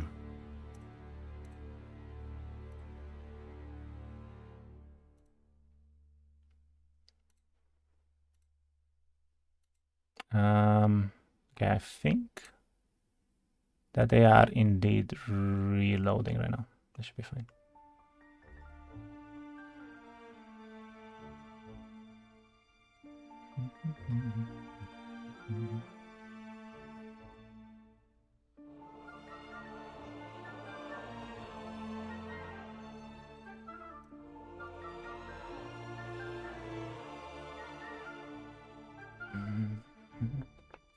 One type from after JK? No. You know, it's true. We do have it's from Shell Turtle's response, right? There, you can just have a custom lobby now for. Is it 8? How many is there room for? 8 people, yeah. You can just set up this one on your own as well. I'm pretty sure. I mean, I wonder if it works in a way where the golems hit themselves, but that would probably still not be intended. However, he's gonna keep losing units if that is the case. Yeah, I mean, it's probably not intended, just like figuring out where that damage came from. Considering that the areas are doing AoE damage and the kitten wants you to like do an extra turn, maybe it's just like the way the programming worked as a bug is that like they had to do an extra turn, but they were also hitting, so they could hit themselves on their turn, so just automatically did it. I don't know.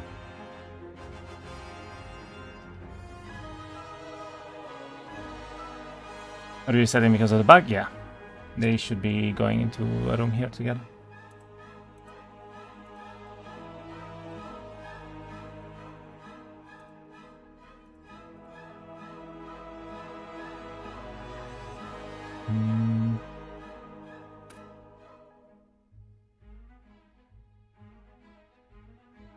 Okay.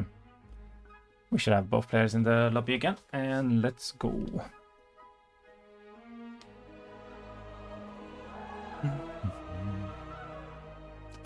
The issue is that he will lose 15 golems again, probably, because if that is the bug and it works the same way I think it did, I don't think that's gonna change anything. No. Well, you can choose to... Can you still choose to not take the fight per the ruling of the tournament? I mean, theoretically, they're supposed to do the same thing, so... Yeah, but if it's a glitch, then... He can't do anything about that. He wouldn't know about that and shouldn't affect that. But... Let's see it. I mean, if it happens again, then it's pretty clear what happened there. I guess the golems just hit themselves somehow from the damage from the kitten horns, which kind of makes sense because it's a berserk hit, and they hit in front of them, right? Exactly. I think there's just some sort of weird timing error with the kitten horns ability.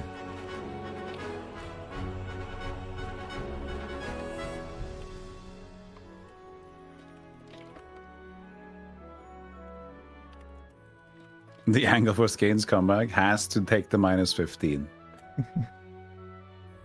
I mean, that would be like if it would be a thing. That is a severe impact because right now that's the way it could happen, right? Because Order needs to find more strength for a break, and if he's losing units right now, that's he's gonna sit and just be comfy in his own biome. We'll see. I mean, he still has a lot of potential for the third fight. Just for the third fight, right? Just by sacking the second one, trying to get strong enough, going into that desert, popping everything, gets this chill and dwelling, has the firebirds as well. He's going to have an insane late game. And Skayne, I mean, he has a decent game, right? Like we see him preserving most of the units now as well. He did the fights well, but at the end of the day, he doesn't have any dwelling still. That is the main issue. Like, he will not really find a good way forward here. Exactly, Adam. I checked the same VOD myself. Every strike was damage on the events.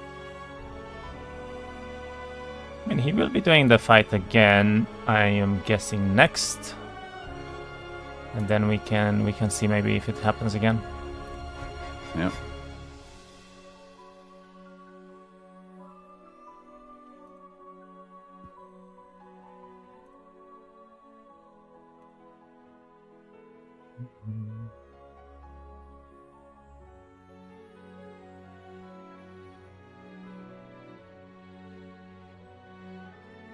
Okay, time for the truth. Will this repeat itself?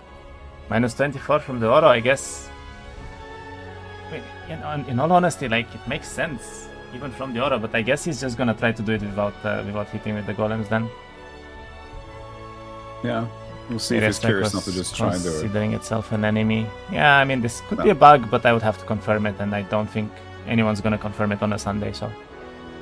He has now one less area. That might have changed the algorithm. We'll see. No, I don't think that would be relevant. If this works as I think it does, then it's completely irrelevant, really. Yeah, I think so too. But let's see.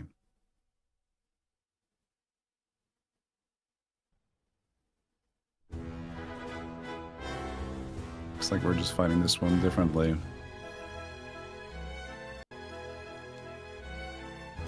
Also keeping the Iriad as much in the back as possible at this point. Skayne is also doing a pretty dangerous fight here, which I believe is for the desert break, potentially. This is either like a really high objective or the break towards the desert, because this is a lot of Sentinels of Glory here right now. I did see them on the map, but I forgot what they were guarding.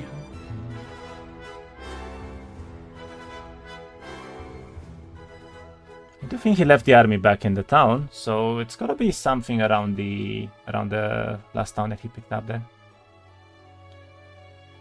Yeah, Ordu just decided to deal with the kitten horns in the rather traditional way here. In the normal way, huh? No Iriads. The Iriads stayed still the entire fight. He did not touch them. You learn new things every day. I mean, it could be a mechanic. We'll have to check, but it seems strange for sure. Fix. Yeah.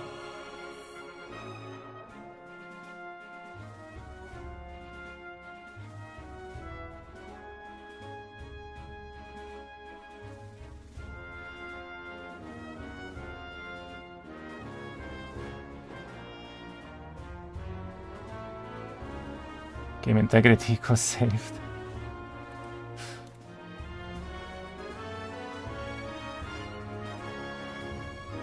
I mean, technically, it shouldn't really be possible for a unit to hit itself, so it wouldn't make a lot of sense.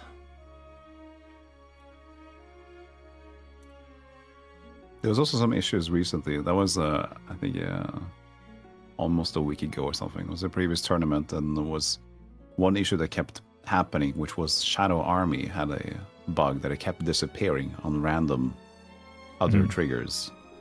So like you'd have a Shadow Army appear and then something else would happen and then you would just lose the Shadow Army.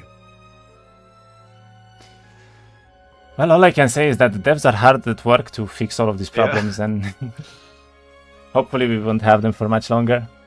There is a big patch as well coming soon, which will fix a lot of the issues right now. With template discrepancies, a few bugs as well that are happening, and so on. So it's just so much going on. That's the thing. Like we mentioned early on the stream, is like this is such a incredibly complex game with so many variables. It's insane.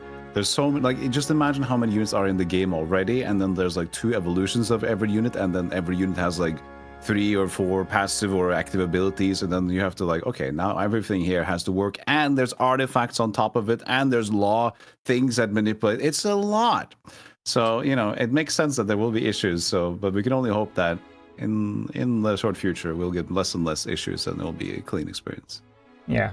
Let's hope for that, of course. Also, someone is asking in the chat if you remember that one time your swordsman died from cringe. Yeah, it was in the beta. We were trying to work on like the temple and that temple mechanic where you like use where you were losing a unit to like enhance your other squad, right? And everybody just died. They just like, no, I'm not gonna help at all. We're just gonna this sucks. I'm not gonna sacrifice myself. It just kind of like all just fell apart suddenly. I was gonna aim for the one stack to just die, but like my main stack died instead. There was another guy. Bugs happen, like, I guess. After all, we are in early access, right? That's pretty normal, I think. Yeah. But that was a demo. That was very early on. Yeah. Especially for demo, I guess. Yeah. Well, it was fun. It creates those memorable moments. And I think that even with Heroes of Might and Magic throughout all its time, it's always been like odd behaviors and bugs. But that's also what has made the game so interesting, and you develop upon it, and it has a certain element and character to it as well. Okay, we see Skayne right now going for the spells in bottles, which means he will be decently ready for this next fight, I would say, actually. Yeah, how many days are to next fight now? I think around 5. Okay, plenty of time. Which one is Ordulops? Ordulops is the growth player. Skayne is playing Hive.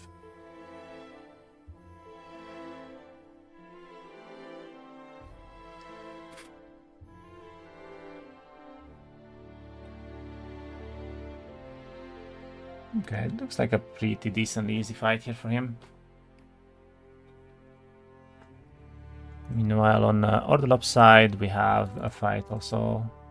The thing is, Ordulops is looking a little bit worse right now, I'd say. He's definitely looking a bit weaker because he didn't really get any army in the past few days, right? And Skayne has this ability where he can basically just forever get no losses because he's playing on only the worms, right? Meanwhile, on Ordulops, he's constantly winning a little bit. He's losing some hoplets, he's losing some of the Iriads and so on. He lost one of the Phoenixes earlier, right? So, yeah. And he got one back now, and 2 horses finally. Chillins have entered the place. So very slow army build for the last few days. But, we'll see. I don't know. Yeah, it's definitely slower. At least compared to the start that Order was having with the Iriads, that momentum has calmed down quite a bit.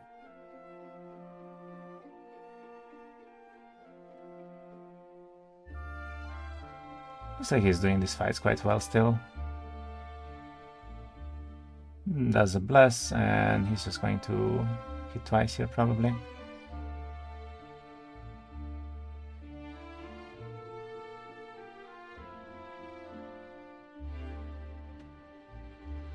And considering the army size we had, like going into the first fight, we had more Iriads than we had then, and we still had a bird. So what have we gained since the first fight? We have gained 2 horses, and that's kind of it. True. And I think it's more than 5 turns. I think it's on 1, 3, 4, right? So it's probably 6 turns from now, which is still quite some time. Let's get the backpack though. Backpack is very important because it gives him moves every turn, so that will help him clear all of these biomes quite a bit faster going forward. And he sees so many scorpions. Everywhere he goes, it's just scorpions. Yeah, high damage, difficult heroic strike targets. Skayne, meanwhile, is doing more and more fights on just worms, but I feel like this is also a problem. You see that he has, for instance, 10...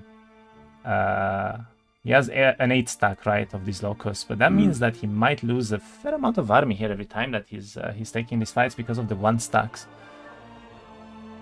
That is the downside, I guess, to the worm strategy, right? Because you can only do so if you do use these 1 stacks that have to die every single fight.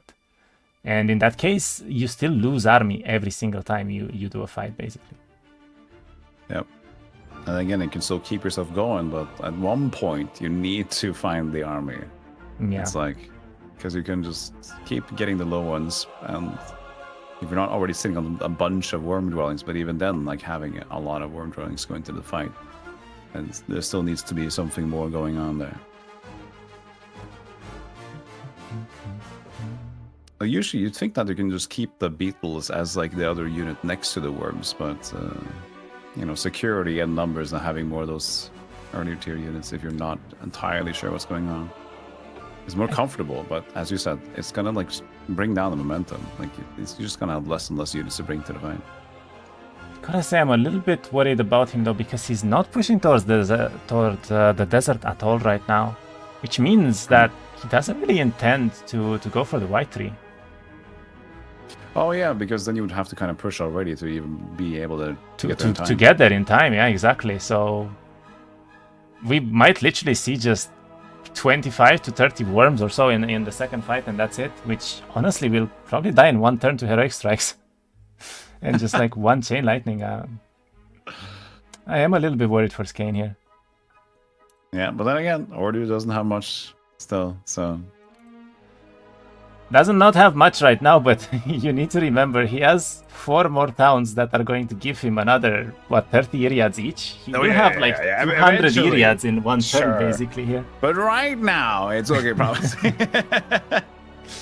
But right now, there is hope. We gotta look for the hope. If he forgets to buy units, there's hope.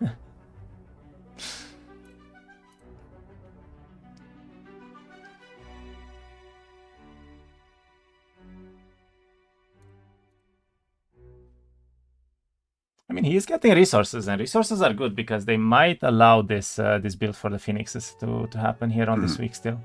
Or maybe at least Chillins. I would at least like for him to have the Chillin build here. It would be so much better. He might even be able to catch up in the worm count, right? Because he has the dwelling and Hive player doesn't, so...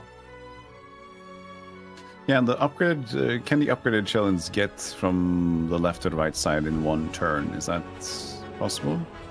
I think with the tactic placement, yes. I think they're very, very fast. Do you think that's something that Ordu wants to do because he knows the worms are probably still going to be a thing? He skipped the alchemy lab. That was important for him.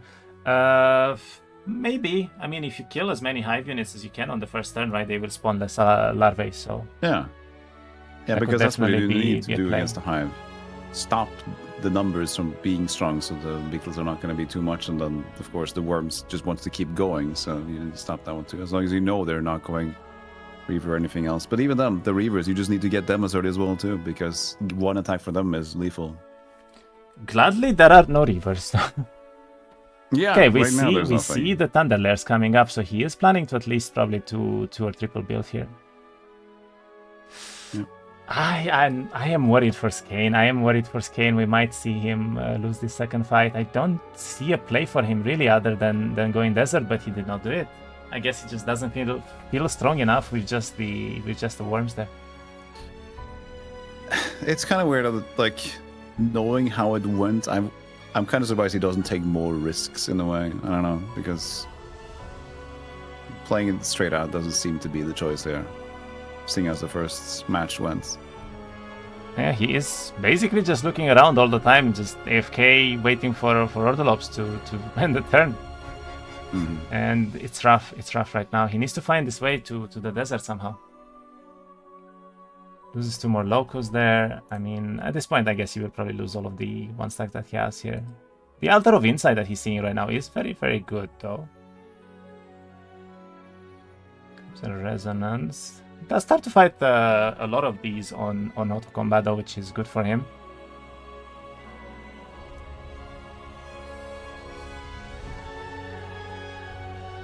Goes for the leadership, which means we could see some gambles for the heroic strikes here as well. He's feeling it. He's feeling it indeed. 20,000 gold. Does he go for any other build up? He doesn't even have the scorpions right now. Does have the quad build for the worms at least, which will be around 25 or so probably next week. I think he's going to get 4 from every town, right? So 28, I guess, maybe. Yeah. If I'm he doesn't looking at the lose desert now. lose any. But yeah, he's building fortifications as well, so he's trying to get to more of them. I'm seeing a river guard there. The river guard could be dangerous actually for him. He skipped it earlier just because of that. Mm.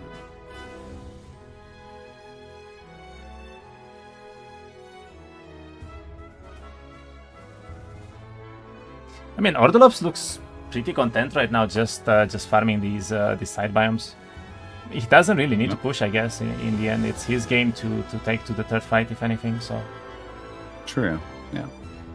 As long as he can manage with the small force, then yeah, there's no need to force anything else. Excited to see how much it's gonna be when the new week comes in.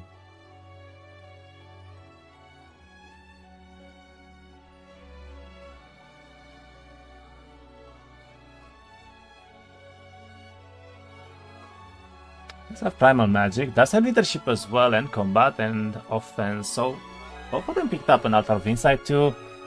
It's looking pretty strong on both sides right now, honestly. And finds a chilling break here. I mean, honestly, pretty doable, I think. They are not immune to Fireball, so... You think he's gonna do it? Yeah, I think he should definitely go into Desert now. I mean, he has one more day until the army growth, right? So even if he loses a little bit of army now, he's going to get so much next week. And potentially finding, for instance, a Vori Ruin in this desert could mean that he might build 2 more chilling dwellings in their town and maybe 1 bird or 2, right? So that could be huge.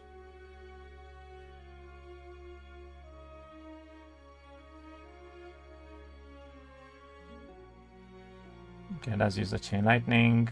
Has 2 more resets here as well. I mean, very solid gameplay, honestly, from both of them so far, I would say. Yeah. For sure, like he did. For what it's worth, Skayne has really utilized, even though it's like maybe it brings a little too many units at all times to the... And he actually does find a Vori Ruin, but on 2049 Firebirds because it's River Relic. That's a bit unfortunate. That's a little bit unfortunate. Yeah, too many chickens for now. Okay, we see the break happening basically at the same time, mostly from both opponents right now. And as I said, like this fight with Fireball is very easy. He kills almost half of the break here instantly. Yeah, there you go. Yeah, and Skayne's looking at the Reavers.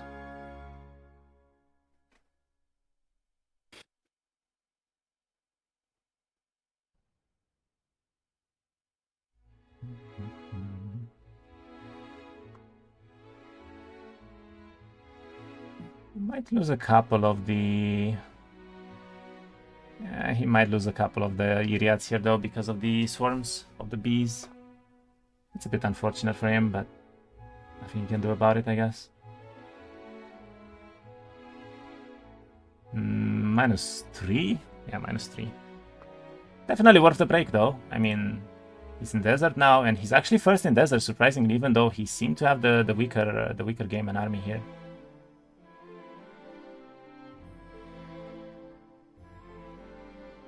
With 2 second wins even left. Nice. He finds a hive town here. Yeah.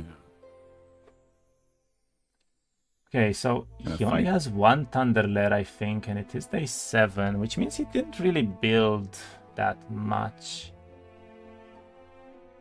This is going to be an incredibly important turn for Ordulops right now because he needs to build these chilling dwellings. That is his main way to win the game, straight up. If he can manage to, I think the second fight will be his as well. And yeah, we see the second fight popped up now. It's 4 more days until that, so. And now the Reaver fight, I was initially dreading, right? So high morale. Oh, double morale. Okay, calm down. I think he's still okay. I mean, he might end up losing one of the worms here, though, if the rivers connect again. I think they will connect again, because I don't think he can kill the 8-stack here. And here you can see how complicated the game is when even but he has rewind life, actually. He'll be fine. He can just resurrect them. Cool. Yeah, there's so much going on that he needs to double check the Reavers, like, what is exactly going on here? Yeah, he is grabbing them back already. He should be perfectly okay here.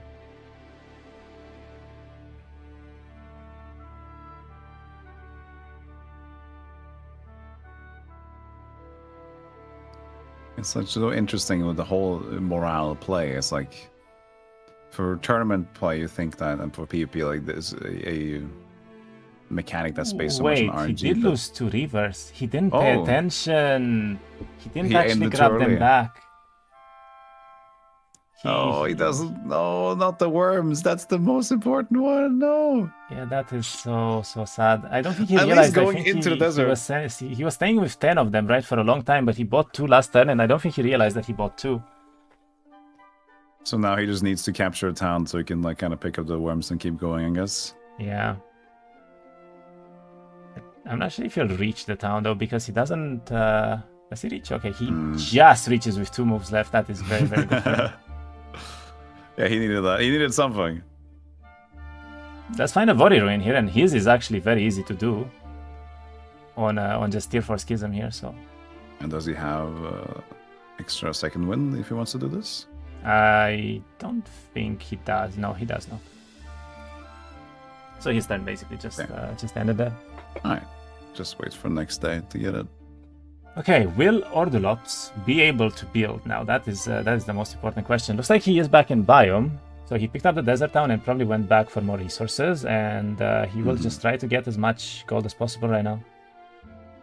And then, most likely, then he's just going to be a powerhouse to just start cleaning everything. Yeah. I mean, if he does get to a chillin power stack as well, the fights will be very easy. What else would he do then? If he wouldn't buy chillin, what do you think? What could his other plan be? I mean, maybe just simply get all the tier 1 to tier 4 with fortifications, because he does have recruitment, right? So he gets extra units from all of these tiers. He's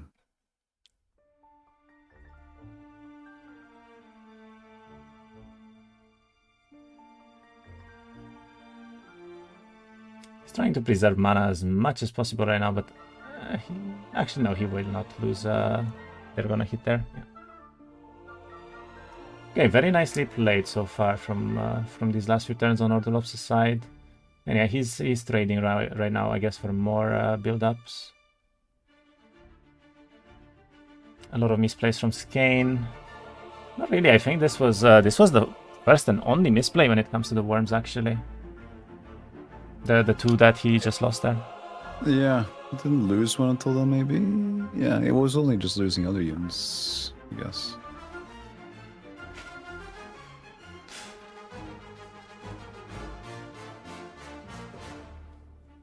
But I gotta say, Skayne has to feel pretty bad right now, because almost every single turn he just had to wait for minutes and minutes while Ordulops did so many extra fights here.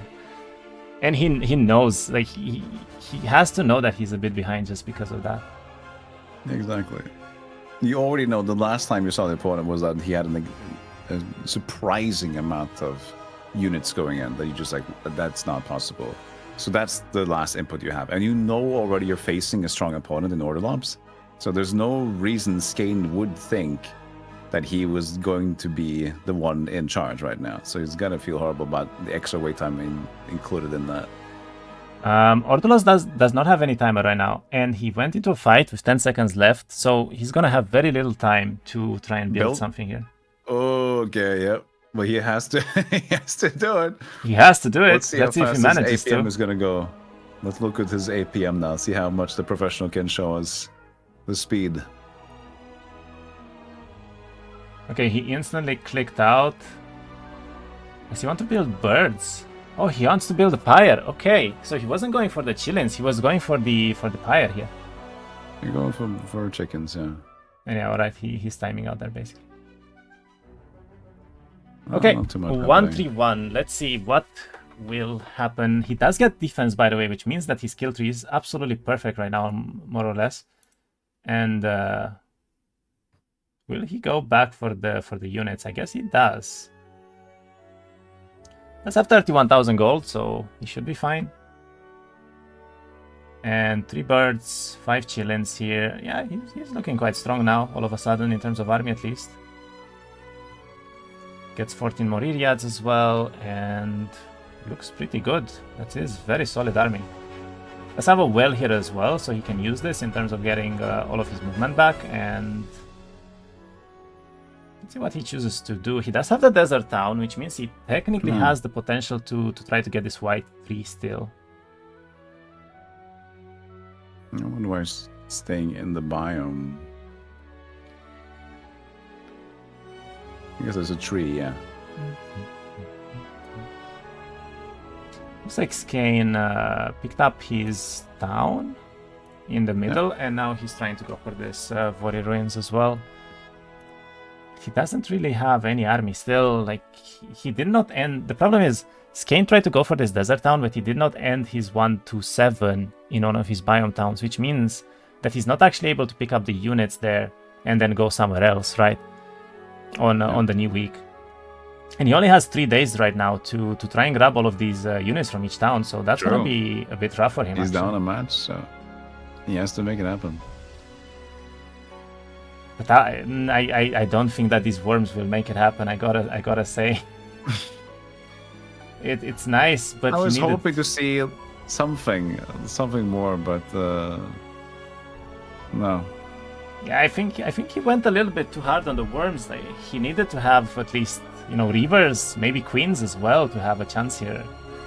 It seems so weird that we still haven't built. I mean, he's sitting on a decent amount of cash as well, but they are very expensive though. I mean, as soon as he picks up these worms, he's not gonna have any cash left, and he's going for the +2 attacks everywhere even. So.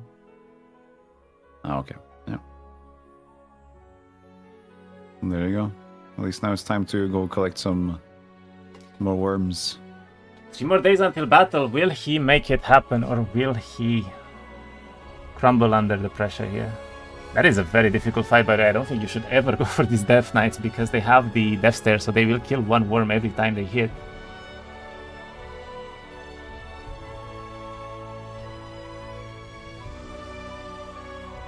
Yeah, I think right now he's looking around to see what he can do in other towns, because Desert doesn't seem like very rewarding.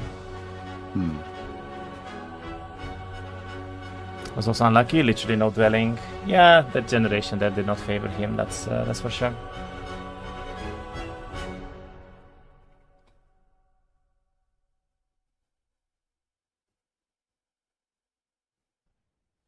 Okay, he does go into a pretty big fight here, but this should be doable. And meanwhile, on Ordulops' side, actually, he's fighting a lot of arbiters here. I'm not sure what this is for, but this is in the biome, and it's almost 60 arbiters, so could see a few losses here coming in. I think he will be okay, as long as he doesn't lose a Phoenix at least. Yeah, now he finally has a new force he wants to keep going.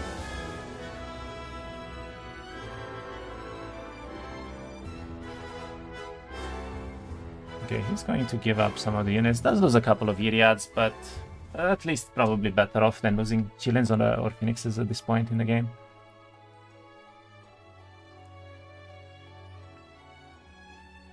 Okay, does get another fireball off, and there is another Mythic Scroll here, which is Shadow Flight, but he already had it, so that's not relevant.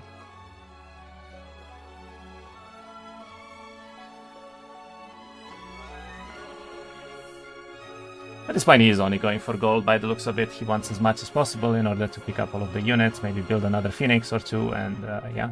He actually did have the double build for Phoenixes here. I did not notice that. That is amazing for him. Oh, he did have another. Yeah, there he goes. That is a lot of army, actually. Wait. Hey, there you go. There, now we can pick up more. So he did have 2 pyres. Two buildings, yeah, in the towns. Yeah, yeah.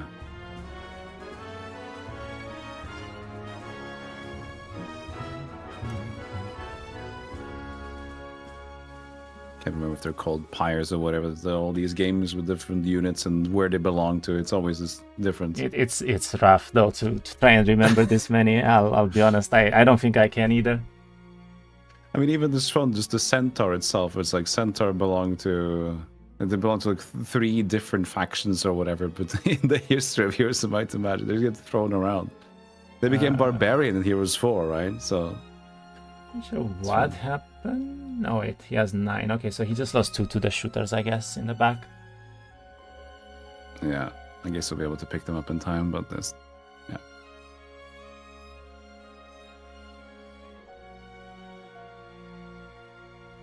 Okay, he does grab the last worm back, and does the fight very easily here in the end. Amelka's Law is a very good artifact to pick up, but he only has 3 days and he needs to pick up his army right now. This is basically the setup that he's going to have. He's just going to have 2110 with Amelka's Law and some tier 4 spells, I guess, but very little power. Honestly, the spells here are not going to be that relevant, I would say. No, at least not since you're facing... I don't know how much spell power is on the other side as well for Ordulops, but it's going to hurt, I think. Ordulops, in all honesty, is not doing a lot better off in stats. If anything, is fairly lower in terms of might. But the advantage that Ordulops has right now is actually the fact that he has relocation, which means that he can pick up all of his units from all of these towns without having to physically go there, right? And because of that, that means that he can technically spend the next 2 days in the desert, while his opponent has to go back and pick up all of his units. So 2 days in desert for Ordulops could see some massive stat increase here. Yep. And we have some kitten horns again. Let's see if he does this without losing all of the areas again. Keep the golems back.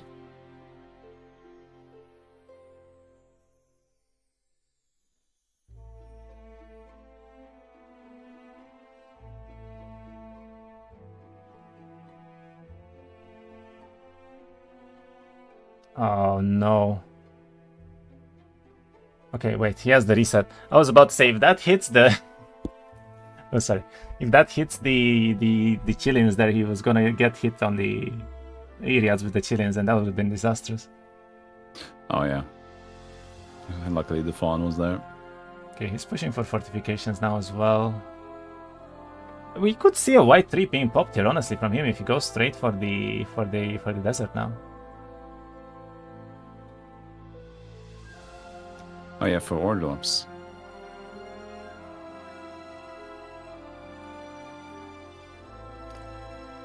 And let's see, Skayne right now is going back to his main towns. He did pick up all of the units that he had. The army is looking quite a bit better, I would say, right now, but...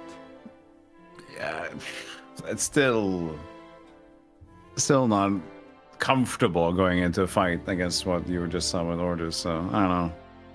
If that's it... I was hoping at least for 20 plus worms.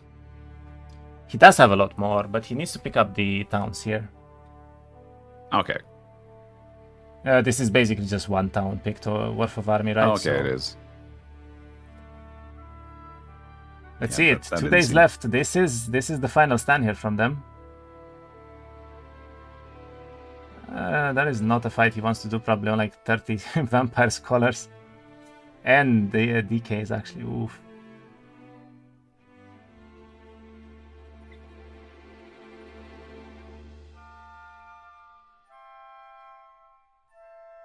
Get some gold. Gold is always good at this stage of the game because your units are so expensive, so...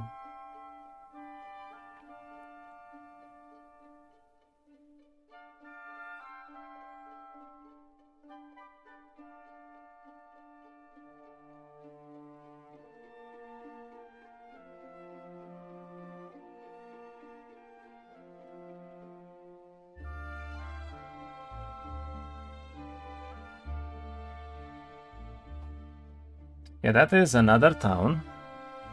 So, is he gonna be able to pick up all 4? I think he can only pick 3. That might be a problem because he only has 1 day left. And then it's the final fight. So he's probably going to end in his main and then from there try to upgrade the worms, I'm guessing. Maybe the hornets as well. Yeah, he doesn't really have. Does he have another trick up his sleeve? What can he use at this point? Have you seen any like spells that can like eke out? But it's just gonna be raw, just putting his force forward and fighting. In all fairness, he does have the spells in bottle, right? So that will give him a lot of level 4 spells, and I think he has quite a bit of resistance too. But I don't know if it's enough. That's the thing. Yeah, and he keeps. Ordulops has a very strong game, and he actually, by the way, he just built a pyre, a phoenix dwelling in the 3rd town already. So that is going to be incredibly strong army here from him, especially going on fight 3. I mean, even if this goes on and continues for another fight, I think Ordulops is in a much better position though, because he has both Chillin and Bird dwellings with build up in 3 towns already. He can just pop the white 3 and he will have an absolutely insane army for that last final fight. Also, by the looks of it, he picked up a Spellbinder's hat, so now the spells are actually in favor of Ordulops too. And there you go.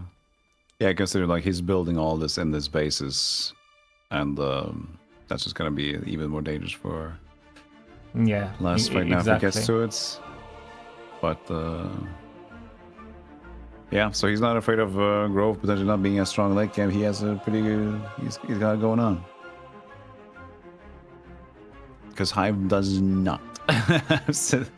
Not a single queen yet, right? Honestly, Hive had a good game here too, but I think Skayne just missed out on the build-ups. He only went for worms from week 1 and he did not care about anything else, but Hive needs army, right? Like.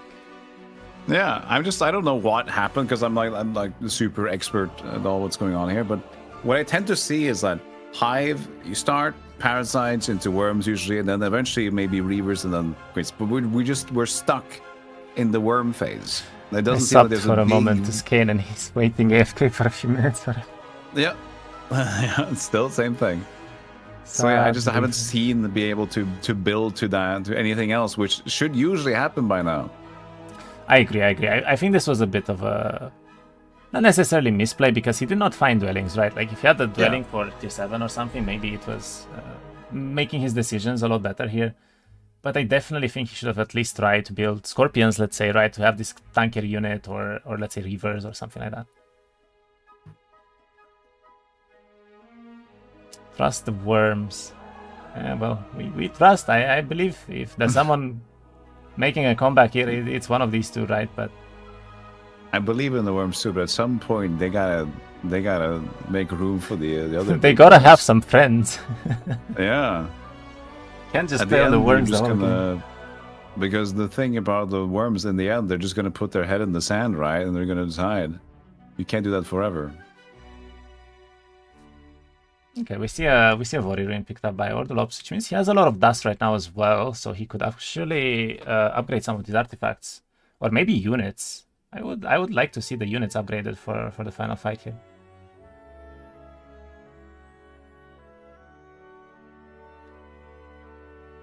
None of the players though went for the white 3. None of the players went for the deep desert, and that's actually really surprising to me because generally speaking in Exodus, if you're down a game especially, so for the Hive player, Skayne in this case, right, you almost always want to pop that white 3 on the second fight to try and secure at least a chance for the third one, right?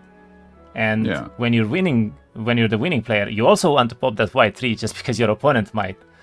So that gives you that extra chance as well. So not seeing this from either of them is actually quite surprising to me. Is it like, is the white 3 a thing that you can just pop once? The first one who gets to it gets to use it? Or is it still available once for each side? It's once for each side, but it's once per game. So you pop it once, you cannot pop it again. And the trick with it is obviously you want to have all the build-ups done with fortifications because that means that you gain a lot more units. So you don't want to pop it too early. You generally want to do it at the very end of the game, right? Yeah, but, and then you can see Ordu as least waiting, but for if it was possible for Skayne to get it, then of course he should have gone for it because he wouldn't have to have known. Yeah. That honestly, I think Ordulops might be going for it right now. He's breaking towards the deep desert here. Okay. He still has a day to find it, or at least get a lot of stats or a Utopia or so. And if that's the case, then almost 100% this is going to be very hard to fight against. Yeah, I mean, look at this army. It's already better. If he gets the white tree as well and he picks up 2 more towns worth of army with fortifications done, this is going to be absolutely insane. Insanely strong from him. Might lose some units here. Went for the Iriad, which is actually really good for him.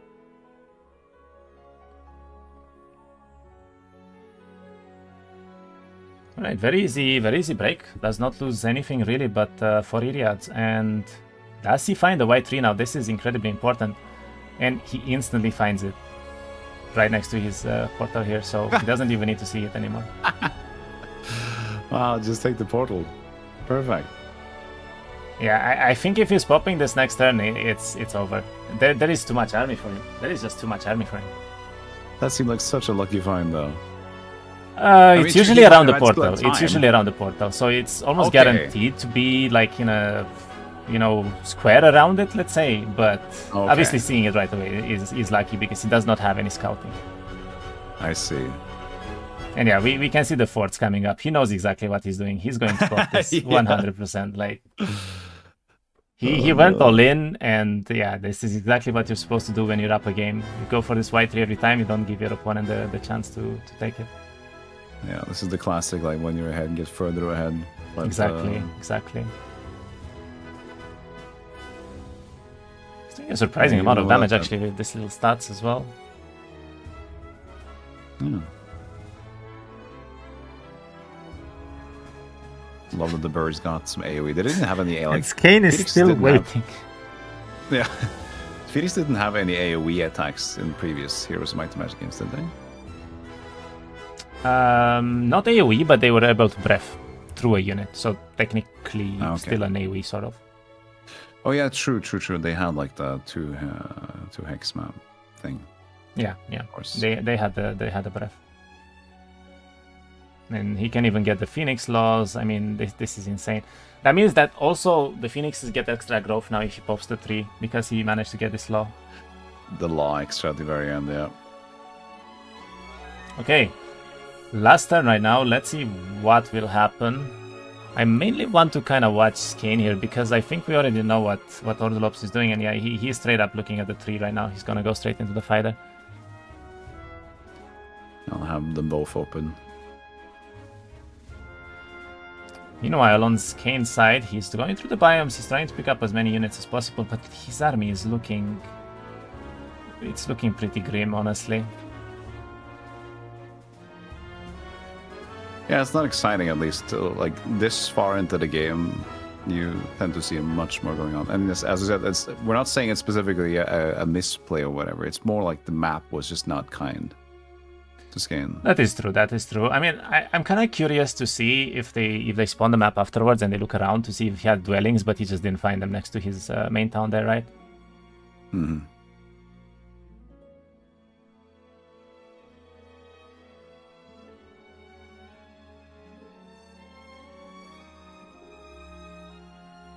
Oh, I think he's trying to reach the town now without town portal. No, he does town portal. That's the second window. He should not do that.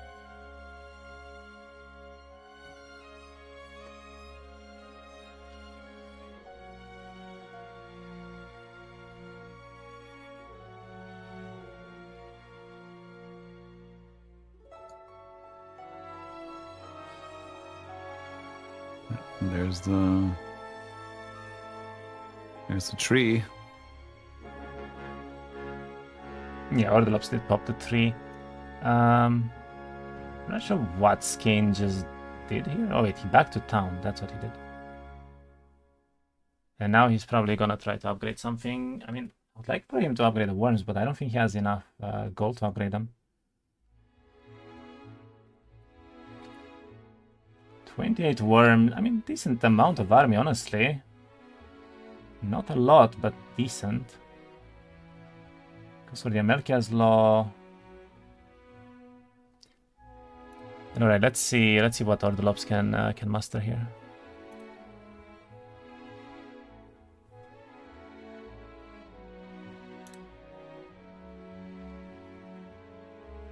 Ordulops does not have a lot of timer, by the way, so this is a bit of a problem for him right now. I think he needs to get out of desert and try his best to get his upgrades done and everything. But I have a feeling he's gonna win even without that. He's so strong. That's the thing. Even if it just collects a little bit or nothing, I think Man 2 or the second battle here is still gonna be fine. Because that's the thing, is it's just like the heroic strike and the magic damage is still, and now it's up to 23 spell power, so it's getting there. Skayne does have both of the resonance artifacts, which will decrease, I think, both magic damage taken and spell power from the opponent. So, okay, in a way, he has a decent setup for this, but yeah, okay, he is trying to pick up as many units as he can right now with relocation, I guess. He has 15 seconds, though. He needs to be really quick here.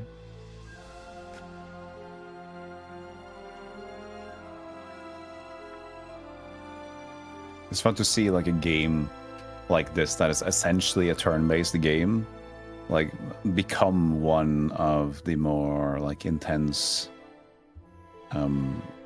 like APM, actions per minute, clicks for using mouse, how important it is. Like you can look at like StarCraft and Age of Empires, other like professional competing games, but and you think like, oh, this is a turn-based game, and then you see the level of play that these top performers have because the timer, it's insane how much accuracy you need to have to just perform well. I don't think he's gonna make it. He has only a few seconds left. He did not pick up the units. Yeah. He's doing a fight to brace. He's like There's 1 second left right now.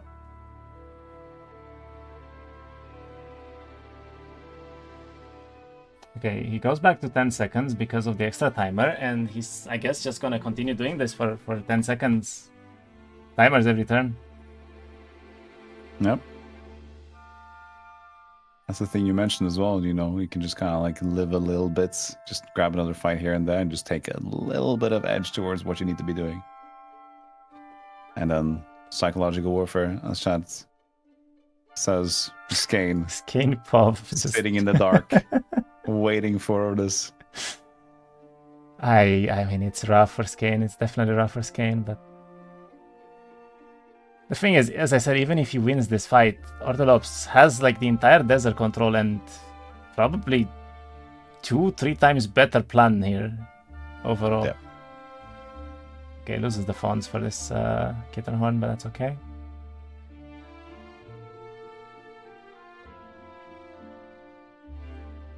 What is he doing? Still another fight. He didn't take it actually. He's trying to use up all of his moves in order to get more timer, and in between he's actually trying to pick up the units from the towns so he doesn't have to do it later, which is really smart, but he is still struggling so much right now because of this timer. But he took an auto fight win. Did that even give him some time back? It just seemed to be the same. I don't think auto fights do that, no. Yeah, so he didn't gain more on that one. Optimizing timer with fights, yeah. This is what I remember with like PvP, and I think for a lot of people trying out the game as well when you're new, it's like you sit there, you take your turn, you just walk out with a horse, and you just, you know, you take a simple turn, and you're playing against somebody that's doing a lot of fights, you just sit there for like 10 minutes, and then, well, this is fun. I mean, he's playing this perfectly, right? Like, this is exactly what you're supposed to do. That timer is there for exactly this reason, so... Yeah. But as you can see, like the way you can master it is even tougher for the opponent that is not playing their turn. Okay, he does not have any gold left. And he's freaking out a little bit. Ordulops, you need to move. Oh! Don't miss it. The 2-second Utopia. Oh man, he keeps going. The turn never ends. The turn never ends. Skayne is probably just looking at the timer and he's 0, 10 seconds. 0, 10 seconds. 0. Yeah. Like, it has to run out soon. There can't be more units. Can't be more movement speed.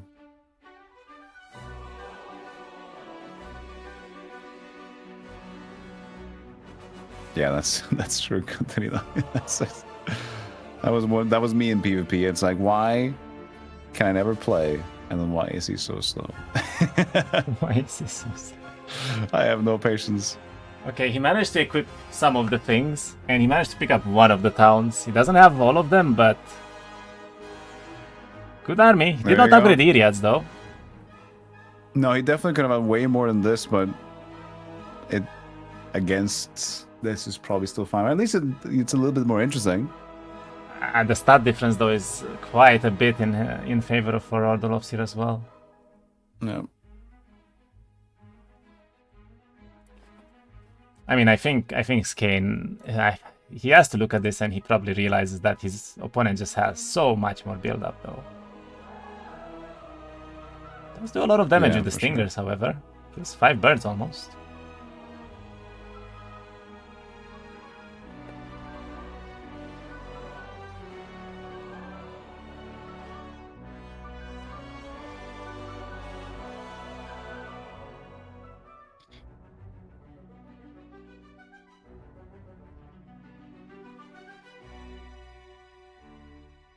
He did pick up that extra morale, I remember.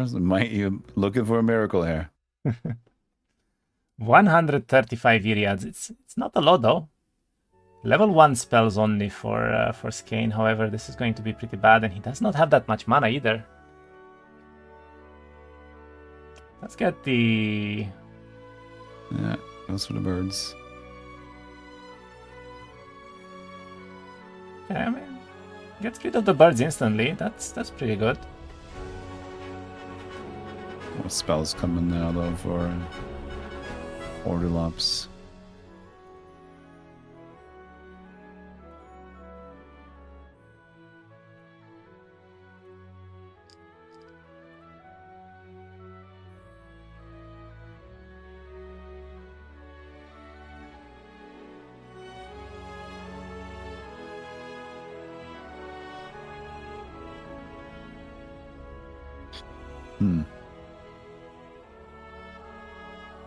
That taunt from the larva is going to be very, very annoying, though.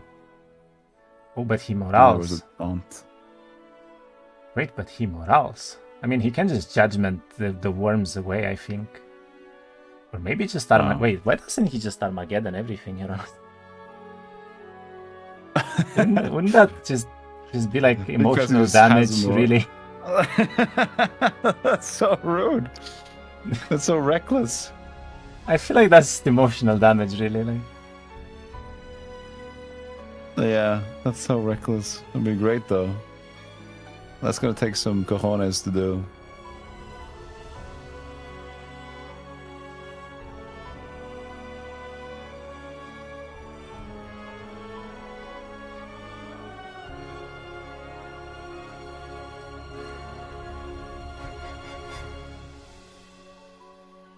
I mean, he has every spell at level 4 because of the growth laws, right? Like, this is insane for him right now.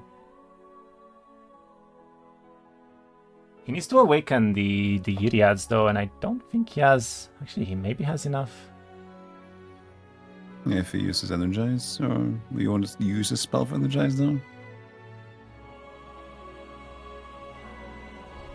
I would honestly not Fireball here. I think he just, like... Don't you just Judgment all the worms away? Or Armageddon. I would really like to see an Armageddon. Turn down the game speed and just like watch Armageddon happen. Yeah. I mean, for real, it's so much better. But these heroic strikes are just demolishing everything. Mm-hmm.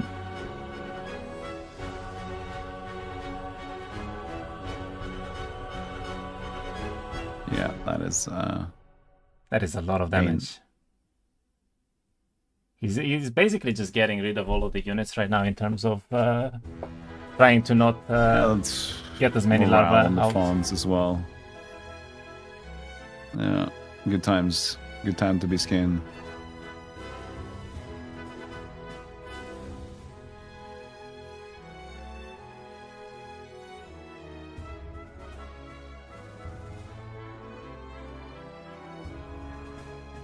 Chileans will probably be able to kill the Stingers, and then that means that he gets speed priority next turn too. So if he just Judgments next turn, I don't really see any army left here for Skayne. True. Yeah, getting that first turn will be definitely the nail in the coffin, I feel. I just realized Ordulops has summons, some very strong summons, and Skayne has no way to deal with them. Yeah, he's got primal elements, so... Yeah. Okay, let's get rid of that. Okay. Yeah, priority on the second round going in, that's dangerous. Is he going to...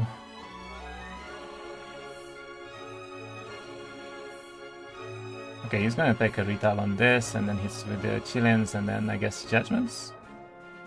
Oh, he Shadows Army. I mean, that can work too, why not? He doesn't even care about the larva, he's just gonna kill everything else, doesn't even target the larva. True. It's not often you see that like larva just trying to find a target. Now do the Arma. Yeah, I mean, Armageddon will just finish everything off here now. But it's too strong. I think it's too strong. He has spells too. The army is better. The stats are better, right? Ordulops just played an exquisite game here and showed the power of growth. And Skayne, honestly, I mean, he could have had a better game. He played really well on the worms for a long time, but yeah. I think he just needed more. It comes down to the amount of units that he really built. It just didn't amount to... It just didn't get anywhere, basically, with what he got. And when he was trying to build up, it was still just kind of like a few more worms, and the rest of the squad, it's just locusts, parasite. There was no real power behind them. He moraled on every unit now, but he doesn't have units left. That's a bit sad.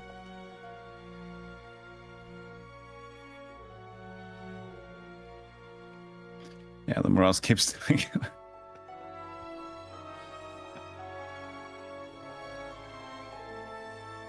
Okay, only 22 left now. Well, Armageddon for the win. Ordulops, I guess. Show us the Armageddon.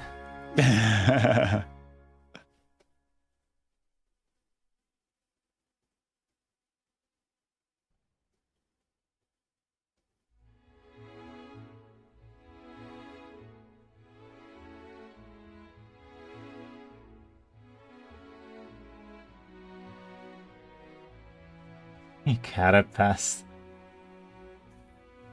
Oh. Is he gonna play the long game on this one?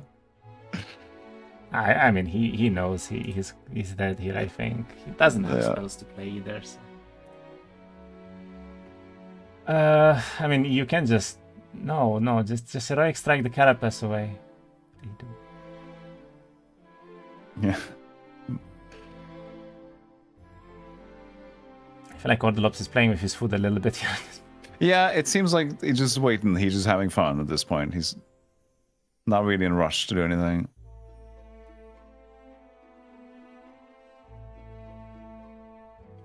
I don't know why he doesn't just click the Armageddon. It's like an instant win after a heroic striking. Maybe it's just because you know it's dangerous, so okay, you just never look at it. Judgment. That's a spell to ever use. Well, there we go. GG, well played. Ordulops, 2-0, taking the second series. Wow. That was a 2-0 on the Finalcast as well, wasn't it? On both maps. Yeah. Actually, it was. Strong performance. Very strong performance from Ordulops. But as we said at the beginning, right? He was favored to win here. He's very, very high rating opponent, so he showed why he was the favorite, I guess. And GG, well played. Excellent game from him. And honestly, excellent game from Skayne as well. I think that he just couldn't really find much to do on the map here at all for Hive. And Hive really needs better. Hive needs more than this. Yeah, for sure. It was just like, it was too slow. We expected something more, to happen before the second fight. We knew that like Skayne had to do something because that start was just never gonna work out. But he felt, I guess, forced to just try to find something more in the biome, and eventually just came to nothing. Just put out more worms, and that was that. Yeah, I mean, and even without picking up all the trees from the tree spawn with Ordulops as well, could even have a lot more units in that fight. What can he do? Ordulops had a perfect game. He didn't Well, perfect game, and very good map, honestly, too. So, Yeah, all right, GG. GG's, well played to both of the opponents. Congratulations to Ordulops for taking the victory here, and thank you so much, Stealthy, as well, for joining us. Thanks again for inviting me. It was a pleasure to have you. That was a great time, yeah. And yeah, guys, that's about it for today. We will see you all next time on Wednesday, most likely. And I thank you all very much for watching. So, hope everyone enjoyed the games and the tournament. And GG's to the participants. GG's, everybody. All right. Thank you, Stealthy. Thank you, everyone.